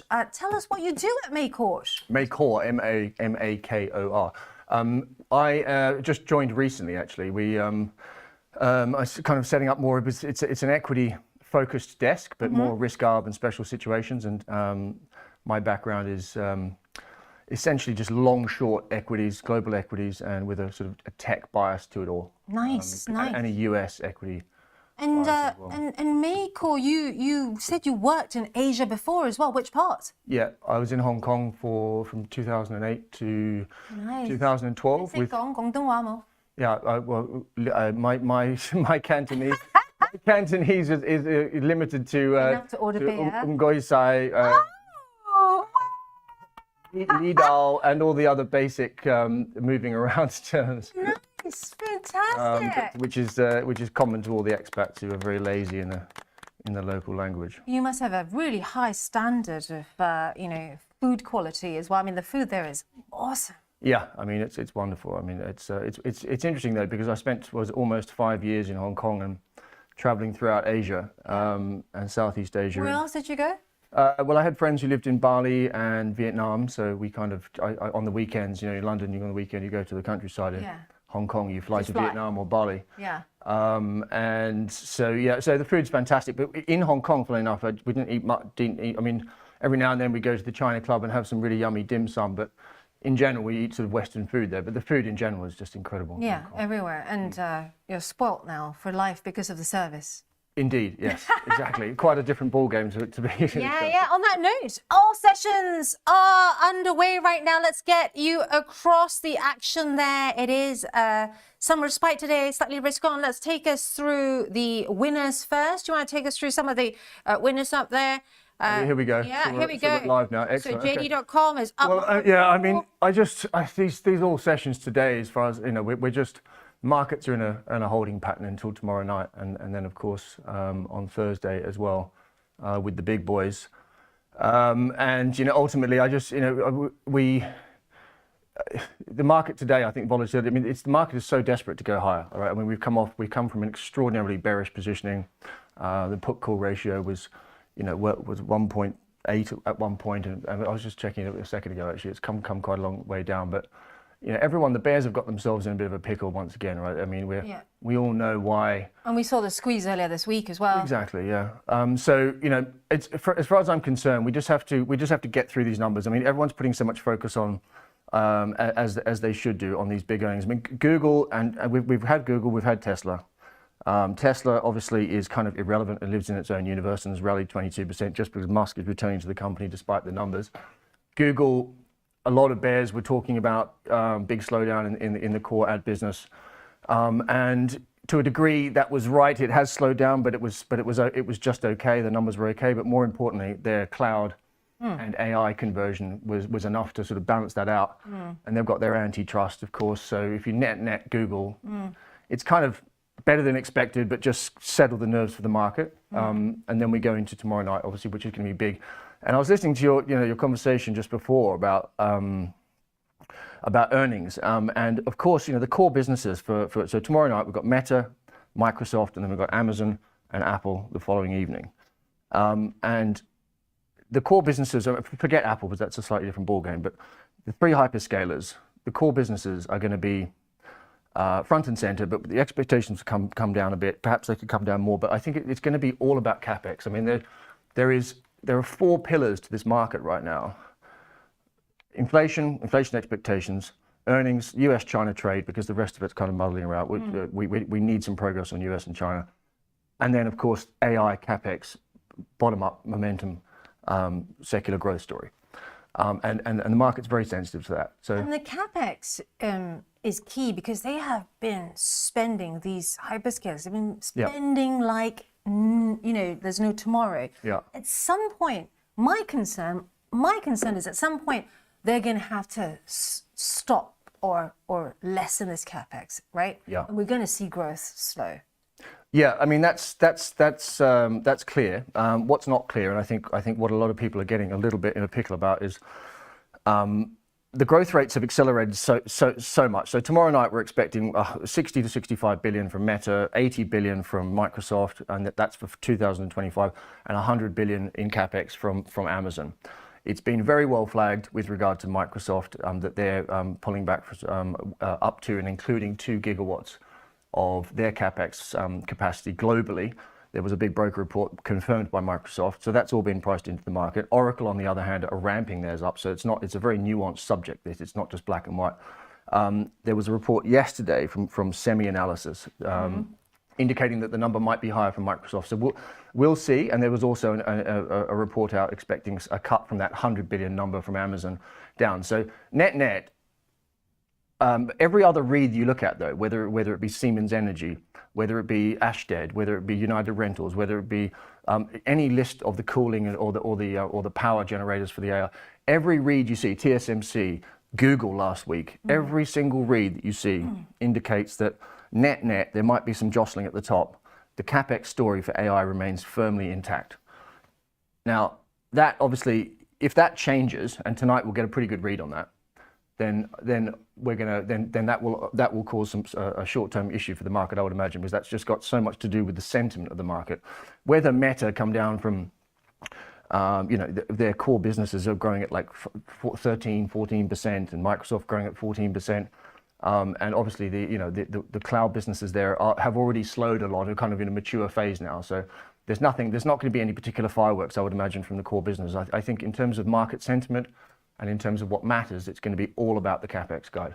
Yeah, and also the margins, because of course Meta's had a huge amount of restructuring that's been going on for a bit now, and whether or not we're going to see any focus on its outlook and what they say about any potential changes in the second half. Every CFO, CEO that I've spoken to have said it's so difficult trying to plan in such uncertain times. Yeah. The other crazy thing, of course, is markets right now, as you said earlier, trying to get back to that sort of space. The bears are looking like they're in trouble at the moment. I saw Palantir recently bounce back up again. I mean, I'm glad you mentioned Tesla. Palantir. My goodness me. But and Palantir is a great example, right? I mean, and I'm glad you mentioned it, because I wanted to I was going to talk about that in the next conversation about the software guys. But Palantir are without doubt the #1 AI crystal clean best stock in the world. I mean, they have a nickname as the Messi of AI for a reason. But the problem is, for people who are fundamentally trained, and by the way, being fundamentally trained in this market can be a handicap, but it's trading on 72 times sales, maybe 78 times sales after yesterday's rally. Now, to put that in perspective, Snowflake, who are one of their closest comparables during 2021, when the huge risk on and the exuberance in the growth space was taking place, were trading at a peak of 38 times sales. And at that moment, they were growing at 120%. Palantir are only growing at 28%.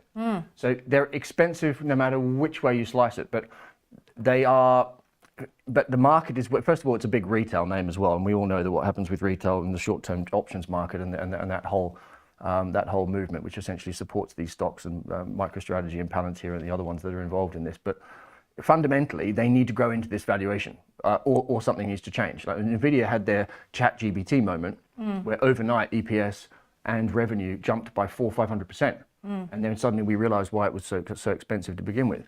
They haven't really had that moment. No, they continue to get all these these contracts from the government, and their business is exciting, and we all know that. But they're still growing at 28%.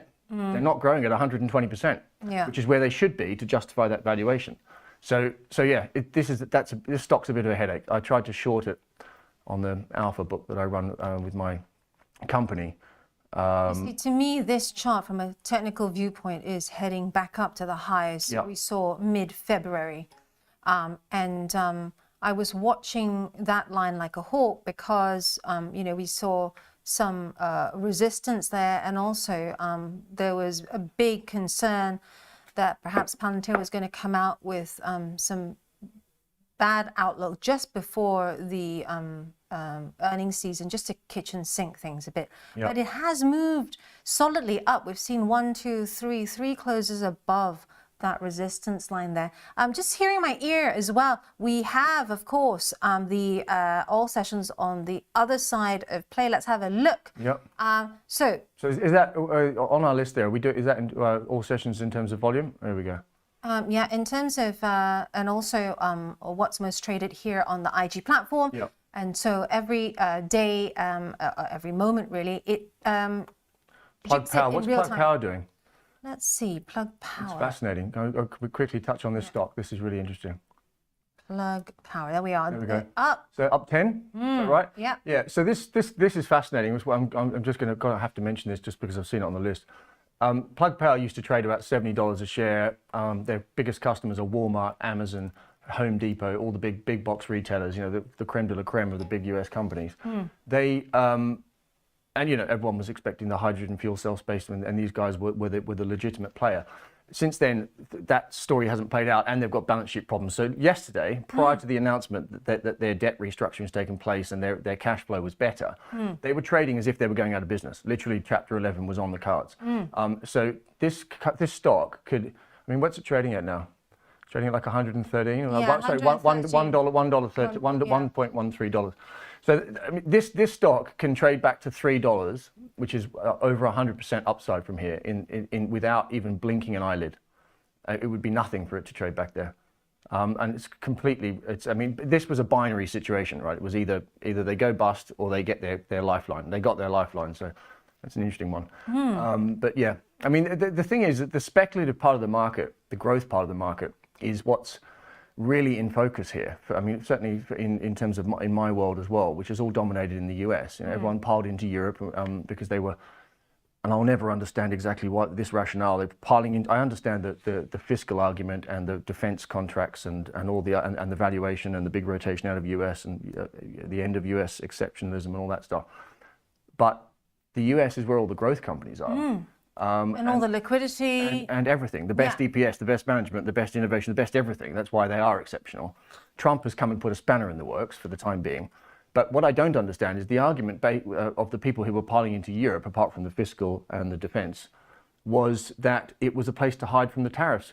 If the tariffs cause economic growth to slow down, that is the opposite. So you want to lean into the growth space, not the economically sensitive space, which is Europe. So I think there's a bit of a confusion going on in the market right now. And if you look at the software companies and the high beta growth areas of the US market, they're starting to perk up again. Yeah. And obviously they have a big influence on the NASDAQ. So that's why I mean, my view is we get to the sort of 20K on the NASDAQ after we've finished with the earnings. Stay with that thought. Yeah. Stay with that thought, because I like that, and I want you to debunk my theories, because we have to go to a break, but we will come back right after that with more. And also I want to ask Piers to talk about more tech with me. So I know there are a load of tech traders out there on the chat. Stay watching or go and get a cup of tea, but keep listening in, and we'll be back after the short break. Watch Trade Live with IG weekdays from 7:30 a.m. on our brand new YouTube channel at Trade Live with IG. As well as the live show on our new YouTube, you will find our full beginner's course to trading options, daily YouTube shorts of all the action that happens after the show is finished, and Trade of the Week and Psychology of Markets. And don't forget to hit those like and subscribe buttons for more exclusive trading content. If you're looking for flexible ways to trade financial markets, whether you're experienced or new to trading, you've come to the right place. CFDs let you speculate on the price of financial instruments like shares, indices, forex, and commodities without actually owning them. You can benefit from both rising and falling prices across 17,000 markets, letting you find the perfect opportunity. So if you think the market's going up, you buy. If you think it's going to go down, you sell. When trading CFDs, you're trading on leverage. Now, leverage lets you trade bigger positions with less money up front. So this increases your profits on your trades, but also remember your losses are also amplified. So be sure to manage your risk. With us, you're not alone. You're part of a wide community of traders that you can learn from. We've got the experts, the tools, and extensive educational resources to help you on your journey. If you're not quite ready to trade CFDs with real money, you can always give it a go on a demo account. Open an account today, join the conversation, and be inspired to make moves.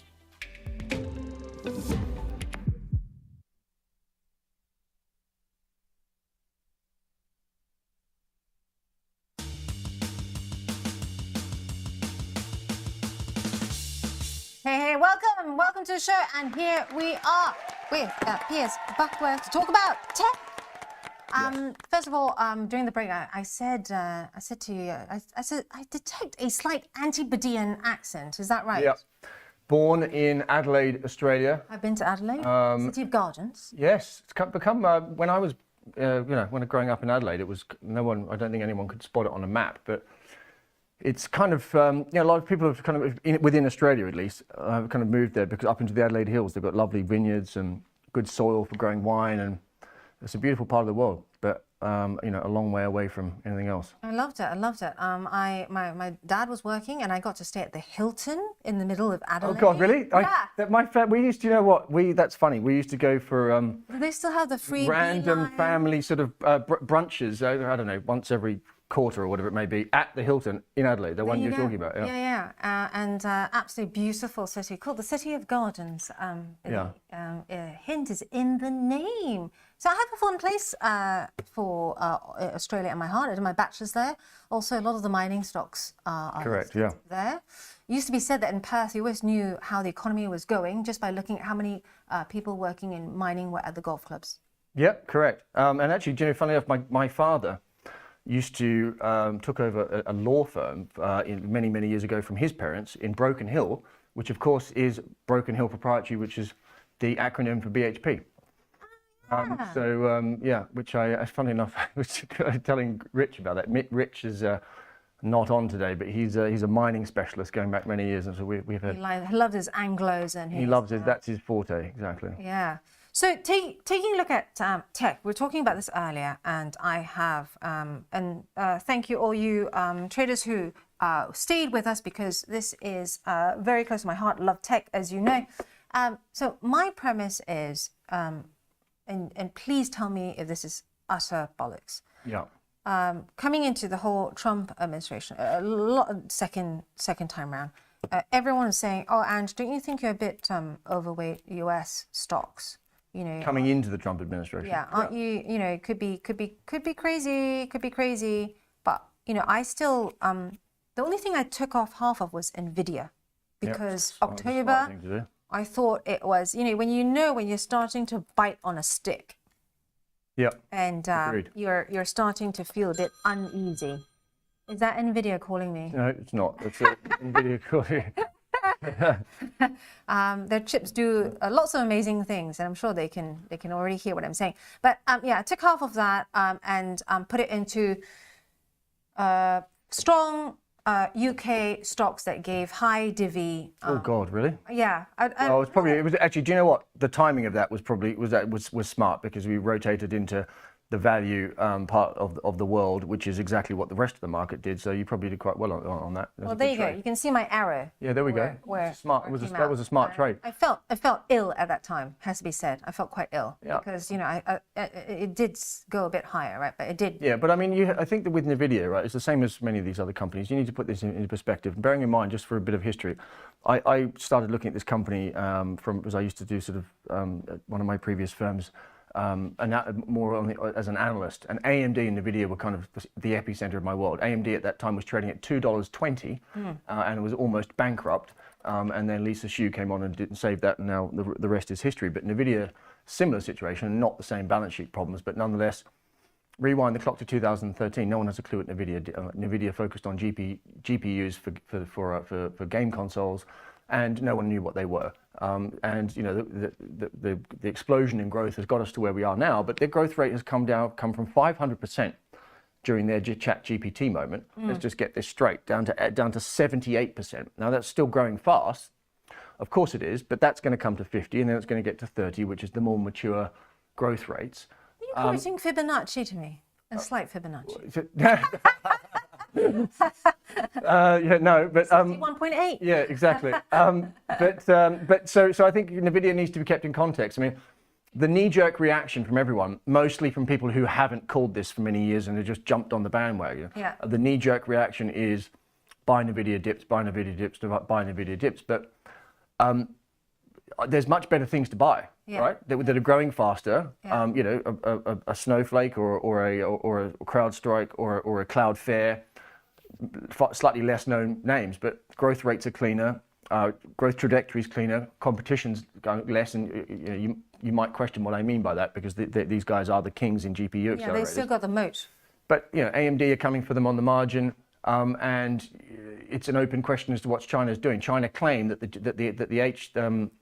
H20 chip that they sell to them, which Trump has now told them they can't sell to them, that they have now through SMIC, their foundry in China. They claim that they've now got their own chip. Now, who knows? Because when it comes to information out of China, it's very hard to know what's what.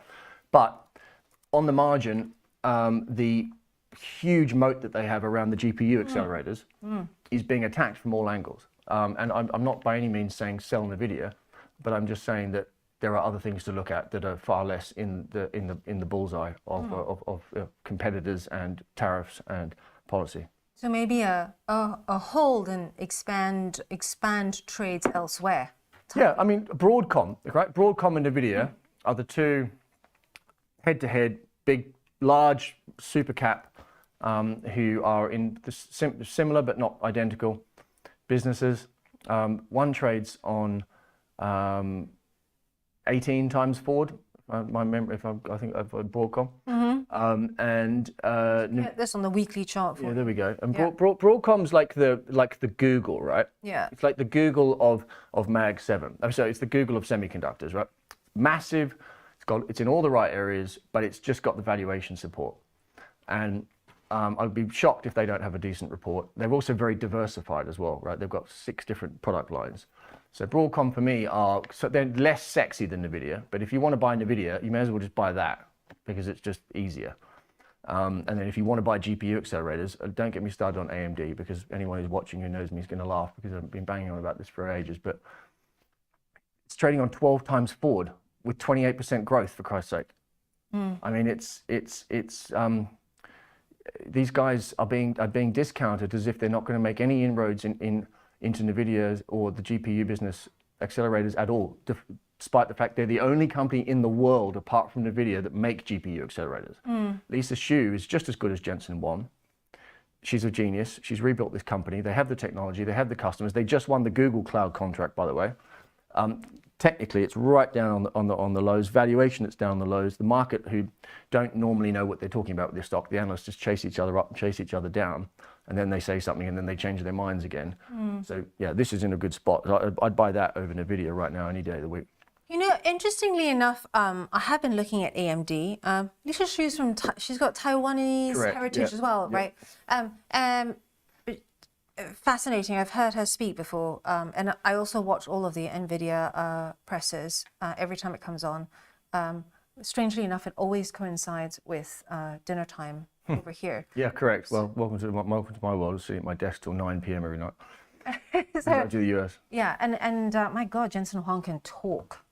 He can, but have you noticed that he's obviously a genius, but he's actually really bad at public speaking. Like he fumbles his words and he says crazy stuff like, I didn't even realize there was a listed quantum computing company. But what also, I think it's a quirk, because he then, whoever's working with him must be really clever, because he then, on those moments, then goes, let's go to an AI space that he then tosses to a big presentation that's been pre-recorded, right? Yeah. But yeah, I know what you mean. He's got these moments where he's kind of like, sort of looking. Yeah, it's like his mind is just all over. Like, his mind is obviously it's like catching genius, up.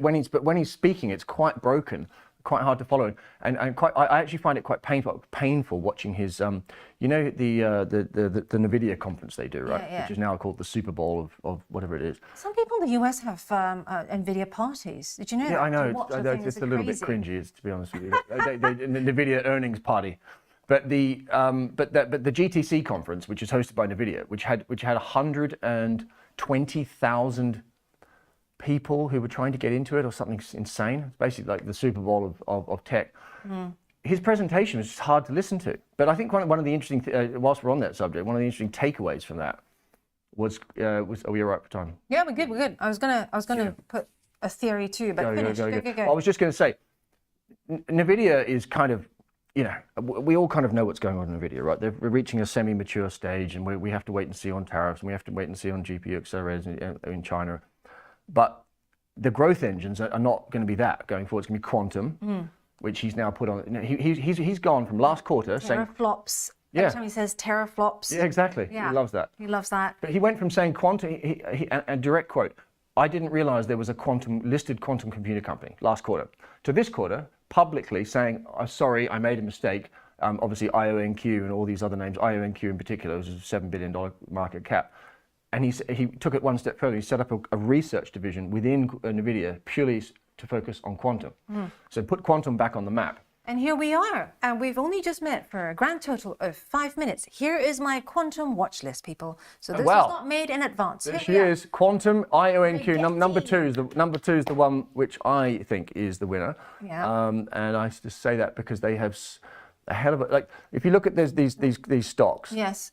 There's only one. It's similar to Plug Power in the hydrogen fuel cell space, right? There's only one that has real customers or laser in LiDAR technology. For example, they have Volvo and other car companies. These guys have just signed 3 contracts with the Japanese in the space of 3 months. And although the revenue for these guys is only 35 million, can you believe? And the contract they signed the other day is 22. So they've actually taken they've almost taken their revenue up by sort of 60, 70% overnight from a ridiculously low base. And it trades on a silly valuation based on their actual revenue. But what they've done is legitimize, in my view, quantum. If you rewind the clock to when Jensen Huang, the godfather of tech, said, I didn't realize that quantum's not going to kick in for 10 years. I didn't realize there were any companies. Yeah, then he went on and said 30 or something like that. Yeah. And it kicked all that was a short. Yes. So it kicked all the No, I mean, stocks down. what quantum computing, the namesake, which by the way has no sales and nothing, which was up like 2,000% in a month, and then he was responsible for it crashing all the way back down. But this space is interesting, right? You've got and Google, as far as in my view, had their chat GPT moment, but it was a quantum moment 2 quarters ago when they came out with their quantum machine. And let's not forget, Google are probably the smartest company in the world. They don't get as many headlines on that subject these days, and they dropped the ball with AI because they are the AI house. And then Microsoft came and did it with ChatGPT, and they've had to play catch up. But they are now the quantum people, right? They're the big quantum guys, and they've legitimized it. That company on screen right there, IONQ, has legitimized it. And look at the price action of these things. They don't care about tariffs. They don't care about the market. This stock was like up. So I saw a couple of days when the Nasdaq was down 3%, and the stock was green.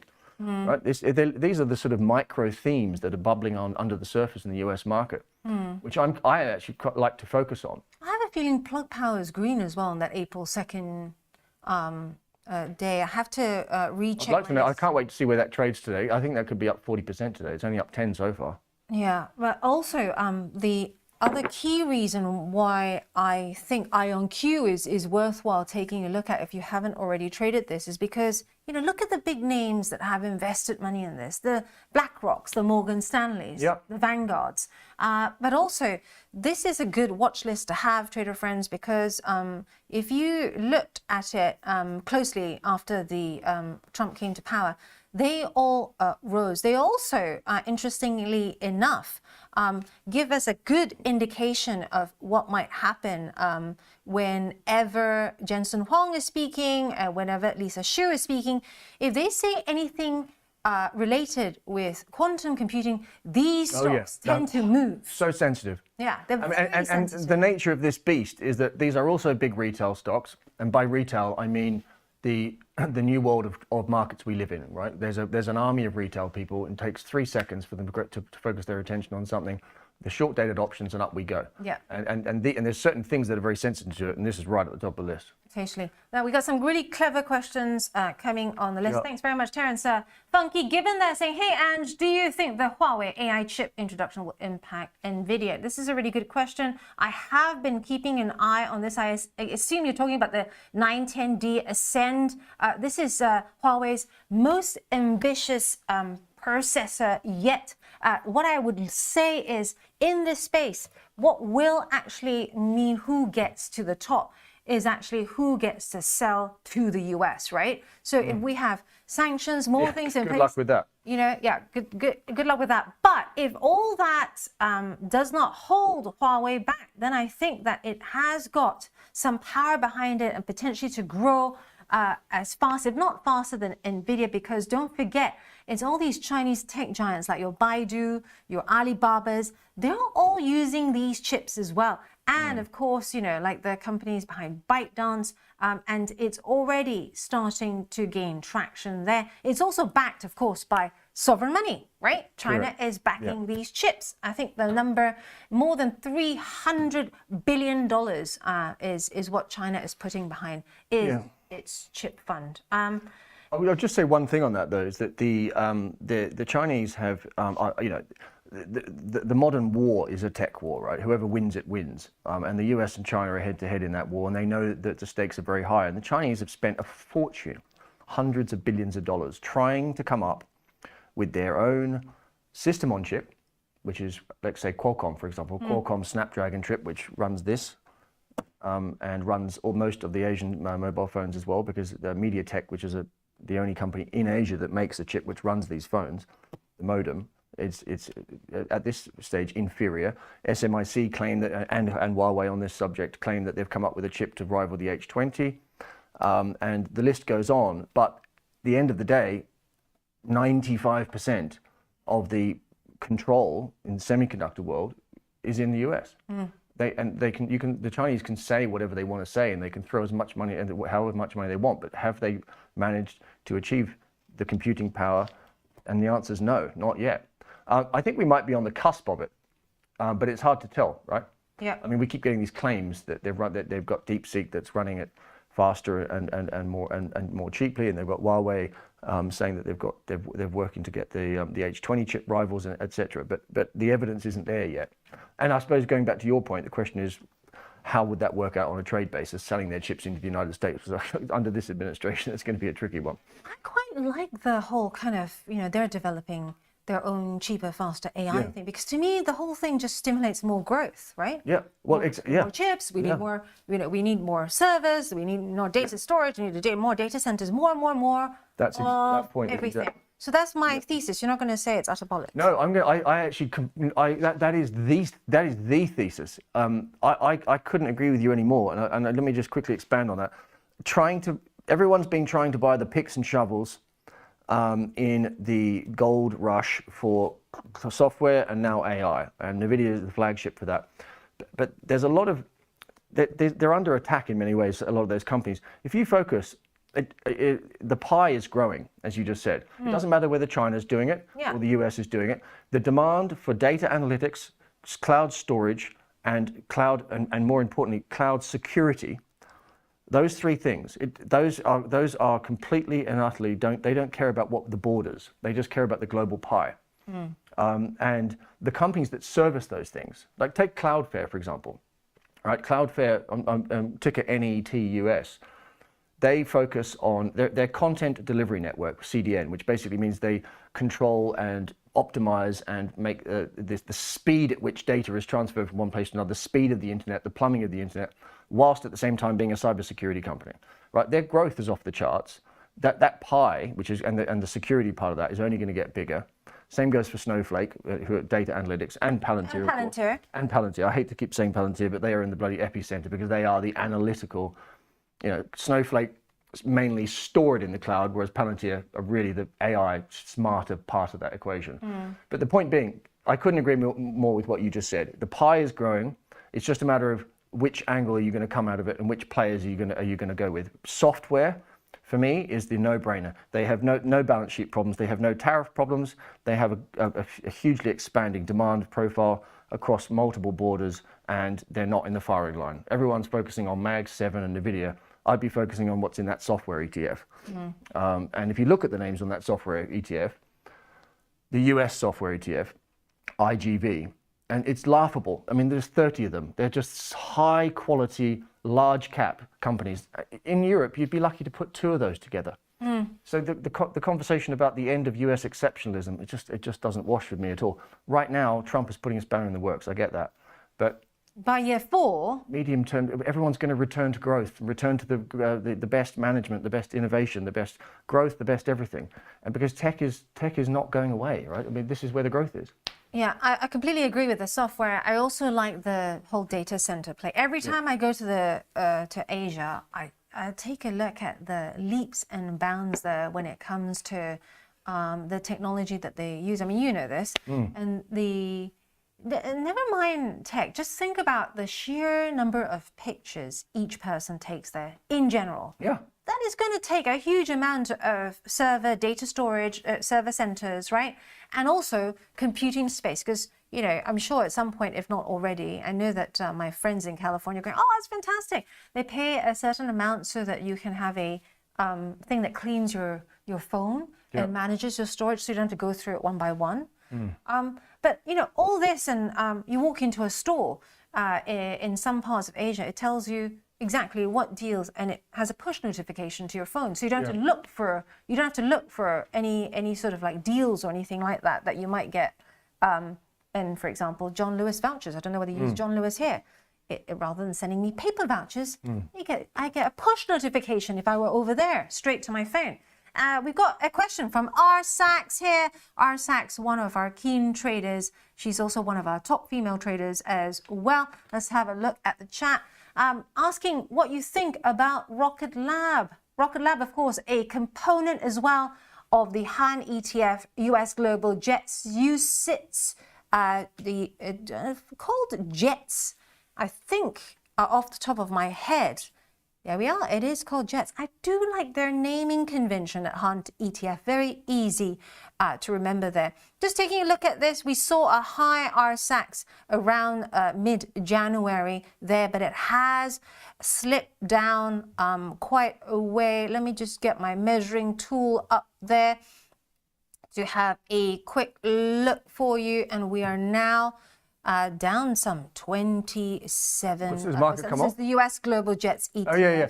Well, I think that had a big bounce because Delta and United came out and who sold off aggressively. In fact, do you know what?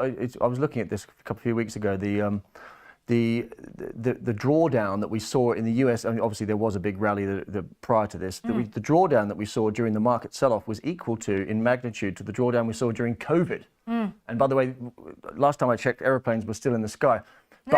But the JETS ETF is an interesting one, as is this space. And on the Rocket Labs subject, I don't actually have a very strong view on the Rocket Labs, to be honest with you. But it's this space is very interesting. Can I just take one quick moment to mention a company called Aluma, which is the ticker code is ALMU. Now this is I'm very happy for the grateful for the opportunity to come on today and speak, and to get the timing of this is very interesting because it may not even be on your system. That's how unknown it is. So the ticker code is ALMU. But the reason why I'm mentioning this is because these guys, in light of the question that just came in, is that these guys have just got contracts from NASA and DARPA, and they are a cutting edge semiconductor company. They make semiconductors predominantly to go into the LiDAR space. LiDAR is obviously the top of cars. 3D ranging technology that helps the autonomous vehicles. Musk famously said that he doesn't want to use LiDAR, although he secretly, not that secretly, uses it to dock his spaceships. And he's bought a whole bunch of it throughout his ecosystem. You know, Volvo have a deal with them, etc. But is this the one? Aluma, exactly right. There it is. So they are going to. These companies have gone. Yesterday they traded 360,000 shares. So basically almost nothing on a relative basis. They uplisted to the Nasdaq just the other day. They have hired Mike Byron, who was the senior financial executive at Nvidia, onto the board. They have a bunch of heavy hitters on the board who all know exactly what they're doing. But they're ringing the bell. This company's gone from not known. You don't even have it in the system here at IG. Right? That's how unknown they are. We need to talk. You will also talk to the PCMs about it. this. On Wednesday night, they're ringing the bell at the Nasdaq. and they will burst onto the scene as a company that we actually know. And I've been watching they're slowly being added to the retail platforms, and IG no doubt will have them soon. But once this is tradable, right now the liquidity isn't quite there. But there's a whole series of things that this company is going to be doing. They're involved in quantum, AI, as I mentioned, space, LiDAR, and they make and their technology is essentially unrivaled. There's no one else really doing what they do. I won't go too much into the detail. Records management, I need that in my life. Yeah, and they do everything really. I mean, it's a very exciting situation and a very exciting company, and I have come across this in my research and networking, and as of Wednesday night, they'll be ringing the bell at the Nasdaq, so the world will probably know who they are. But keep an eye on this stock as and when it becomes tradable and liquid enough to trade. Interesting. Now, Rocket Labs, just putting that up for RSAX really quickly. Rocket Labs, of course, has lots of fingers in many pies, and I think it's based in California, known for its electron rocket. It is also part of the JETS ETF space. It has had a bounce up from that beginning of April low there. From a technical viewpoint, it looks like it is in an upward trend now. Just drawing that trend line for you, RSAC, so you know what I mean there, point to point, and making sure that we take care not to pierce through price action there, as you can see. And so if we continue going up in that trajectory, then perhaps the next point of resistance will be around that 3114 mark, where you saw that point around 11th of February. Yeah, well, there's some interesting news flow here as well in this space. I don't know whether you saw yesterday, there's a back and forth between Musk and Bezos, who are obviously having a bit of a, I can't probably say that on air. So another they're having one of those contests on a daily basis, and particularly in the space race and the satellite race, because Musk is essentially taking over the world. I mean, it's a really interesting shift in this space, because if you look at some of the, like Italy, the UK to a degree, although they're pushing back on it, but there are many parts of this world that are now being dominated by his satellites and his telecommunications, the amount of satellites that are being put into space is off the charts. And if you consider what Amazon and Bezos said yesterday, that growth is going to be exponential. So Rocket Labs are obviously right in the sweet spot for that. The financials for this company I need to brush up on, because it's just been coming as a question and I wasn't prepared for it. But last time I checked, it was kind of like all these kind of early stage growth companies, lacking very much in the earnings department. But short term, they are, there's good technical momentum and I think good fundamental momentum. So it looks like if the question is what to do with this stock, I would say probably it's going higher. Yeah, for now at least anyway. RSX, I hope that was helpful. Bring it. It's so good to have someone who's so excited about tech. Tech. Oh my goodness. All that matters. We can talk about a mining company if you want, but I mean, do we really want to? Oh, I can talk all day about space and also the tech that Jensen Huang is looking at next, which is shrinking the servers by these new 1.2 nanometers. Yeah, 1.2. We're there. Wow. We're going to get, but that's 1.3 actually. Every time I explain that to a client, they go, "What do you mean, Ange? Tell us." And then I said, in the Men in Black 2, where they have that bell on the cat and the whole universe is in. Do you remember? Yeah. That's what he's trying to do. He's trying to shrink. Yes, correct. Moore's law. Which is going to come to an end soon. I mean, I don't know. I was actually, that news came out the other day, by the way, that they're moving to 1.3. And by the way, if anyone wants to know why Intel have dropped the ball with TSMC so dramatically, is that TSMC, who make the chips for NVIDIA, NVIDIA is fabless, which means they give all just the orders to TSMC who make them for them. But TSMC have the ability through the ASML machines and their own technology to get down to 1.3, whereas Intel, who have dropped the ball in the foundry game, are only at 3.54. But 1.3 is crazy. We thought 3 was crazy. 1.3 is crazier. But knowing Jensen, he's probably going to get this down into below 1 at some stage. A lot of his critics say that it can't go any smaller. But well, this is the point. I mean, I had this debate the other day with someone who's clued up in this space, and he was saying, I think they're going to start putting in the the bright lights and the parties over, because I've been told that we need to. Got you. Well, we could do this all day. We could. Thank you so much. subscribe, and please hit the like button. Piers, are you going to subscribe to the channel? I probably should, shouldn't I? Make it 500. Any of my mates watching, subscribe. Hey, thanks, Jesse. Thanks, Maturin. Did you put in that big trade, which then triggered that blackout, that power outage in Spain? It's in Spain. Oh, yeah. Away from numbers. Thank you so much. And away from the numbers saying thank you so much for the great tech focus. On that note, stay with us because we've got Chris coming back in. Watch Trade Live with IG weekdays from 7:30 a.m. on our brand new YouTube channel at Trade Live with IG. As well as the live show on our new YouTube, you will find our full beginner's course to trading options, daily YouTube shorts of all the action that happens after the show's finished, and Trade of the Week and Psychology of Markets. And don't forget to hit those like and subscribe buttons for more exclusive trading content. There are certain things in our daily lives that everyone has a view on, like your favourite clothing brands, supermarkets, or even which airlines to fly with. Maybe you're loyal to EasyJet and you think British Airways seats are too expensive.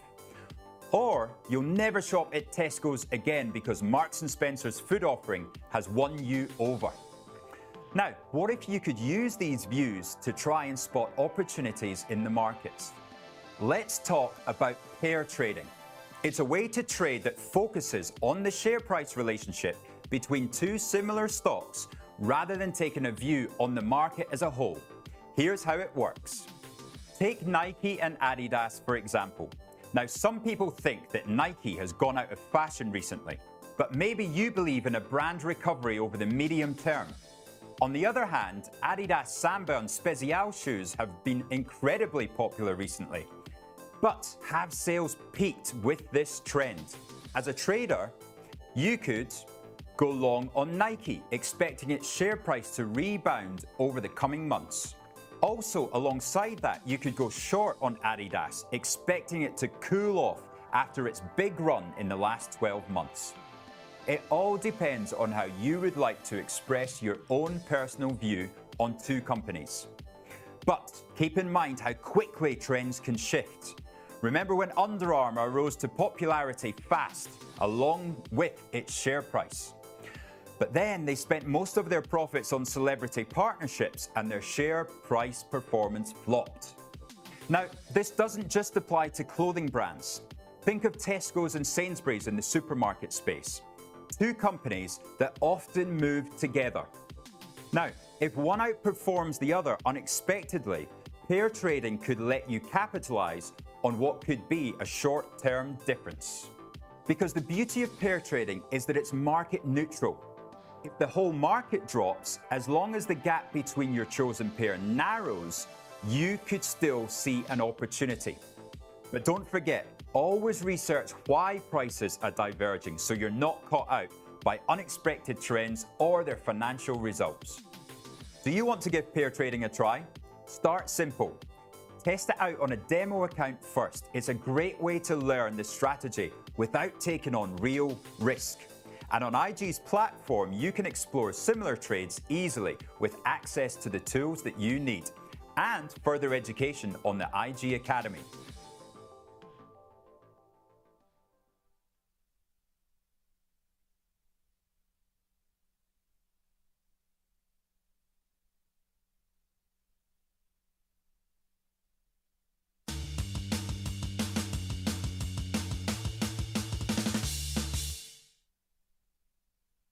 The week here with Chris Beecham and myself, where you have to, or rather I have to guess the number. Try and guess the number before me, because I have no idea what Chris is going to fling at me.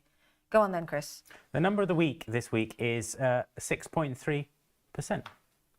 We have a countdown clock for that one as well. 3%. Is this like with the sun timer? 6.3%. Yeah, exactly. Seconds. I'd fill this dead air while you. You know, I was away the last 2 weeks, right? Yeah, I know. The number of returns on fluffy socks in Primada. Don't bring your conversation about socks with Arbor into this. Oh, you were watching. I always watch. Okay. I'm always watching. 6.3%. The margin on Porsches. No, I'm going let's to put see. you out of your misery. Okay. No, it's the total return of BP over the last 5 years. BP numbers this morning. I mean, trying to pick a number of the week this week has been quite hard because you could have gone with, say, 100 for Donald Trump's first 100 days. Yes, you could yes, have gone I would have with gone, yeah. something with the earnings in tech this week. You Yeah. could have gone with, any number of things, really. So, but this morning you had BP numbers, and it's such a big part of everyone's pension, really, Yes, whether they know I it have or it. not. Yep, for its really. dividend. 6.7% is not bad, right? Yeah, exactly. 6.3% of the past 5 years. It's an okay return. And the point about this one is most of that, almost all of it, comes from the dividend. Because you've had BP numbers this morning, and they were a shocker. As we were saying with Rich this morning, they were failing to clear a very low bar in terms of their earnings, and net debt was worse. But over the past 5 years, they've returned a reasonable 6.3%, but only because they pay out this wonderful chunky dividend. Now, it's fair enough if you're trading BP and you can say, well, it's been flip-flopping for years. But if you're looking at the longer term, 6.3% annualized, that's every year you're getting 6.3%. Let's have a look at the chart here, the fundamentals putting that up for you. It's not a bad return. It's pretty good. I mean, sitting there, you know, ticking along. And you compare it against things like if you put money in Nvidia, if you put it in plenty of other strong performers in the FTSE 100 that have done much better in overall return. But I suppose it's this point that you can have a company with a fairly rubbish share price return. If you look at it, it's gone nowhere really in 5 years. It's been higher, £5.50 or whatever, and it's been lower. But what you are still getting over the course of time is that dividend. And that's perhaps the most important thing with long-term investors. You're of course worried about the capital growth. Yeah. But what really juices up your returns over the longer term is going to be your dividend. If you're reinvesting it, if you're buying more BP shares, then that's going to compound that in a really, really strong way, I think. And it's much better than, even AstraZeneca and some of the pharmaceutical stocks. 6.8%, just off the top of my head, better than most banks as well, no? Yeah, exactly. And so this is obviously variety of investing styles. You can go with chasing growth stocks that can deliver fantastic returns. They probably don't pay you a dividend on the way, but they will give you that capital growth. Or you can go towards the dividend end. And this may change over time in terms of people's approach, what the stage they are in life. They might be happy with, say, growth stocks earlier in their life and then move over to dividend stocks later on. Otherwise, of course, perhaps the best option is to go for a mix of both. But it is just this point that you can have a share price that's been rubbish. I mean, it's been miserable being in BP over the last year or more, and certainly over the last 5 years, you're just not seeing it go anywhere. But because you are getting paid to hold the shares and you're reinvesting them as you go, this is Warren Buffett's idea of the snowball. You start rolling it and it gets bigger and bigger and bigger. So that's why we went with BP this week. Is that like my mistakes in life? Well, it works both ways, I'm sure. But here's the point. The great Warren Buffett biography is about this thick. It's called The Snowball, Warren Buffett, The Business of Life. And it's his point early on in the book is that this is where you really get your powerful returns by compounding. And wasn't it Keynes that said, we're all dying anyway? Something like that. In the long run, we're all dead, yes. Thank you. Still working without the even a coffee today, Monkey Man. Monkey Man's been teasing me about my valiant epic fail moments trying to quit coffee during the week. No, don't do that. Why would you do that? Still trying, because I find that if I drink 4 espressos in the morning, which I like, by the way, during Trade Live with IG, that might be I then at 2 a.m. start having this crash. But taking a look at BP, speaking of crash, take a look at that share price. And when you are trading the stock, we're talking trading now, not investing, pay attention to entry and exit points, because you can see I've got a reminder up there. Sell before 5. We tested 4.7 in February. And the last time this happened back in December, you heard me saying that I entered a trade there, and it did get to around that £4.70, and sell before 5. I mean, we talked about this with Matt Arb as well. Lots of places that I've been to recently, and also even at dinner parties. If you've got someone that's from BP or Shell there, they seem to all know this, and it's what we candidly call the post-Looney trade. So there were so many issues after that Looney scandal that lots of people go, well, you don't ever hold to 5, you sell before 5. Have you heard that? No, this is a new one on me. And there's been structural issues as well that they're still trying to comb through. And just when they thought they have made all the structural changes, what happens? Trump comes into power second time round, and then now it's, instead of BP standing for Beyond Petroleum, We're back to being back to petroleum. back to petroleum, yeah. Back to petroleum. Well, British petroleum, as Obama infamously referred to it as during the Deepwater Horizon. Totally. I mean, we are now starting to see it creep back up again. But, you know, like I said, if you do see it come above that 386 level, then bear in mind that this sell before 5 rhyme still is present. Fair enough.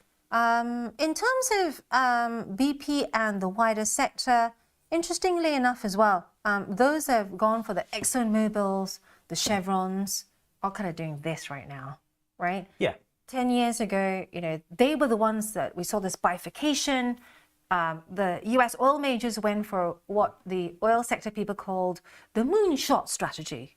So we're not going to commit loads of money into renewables.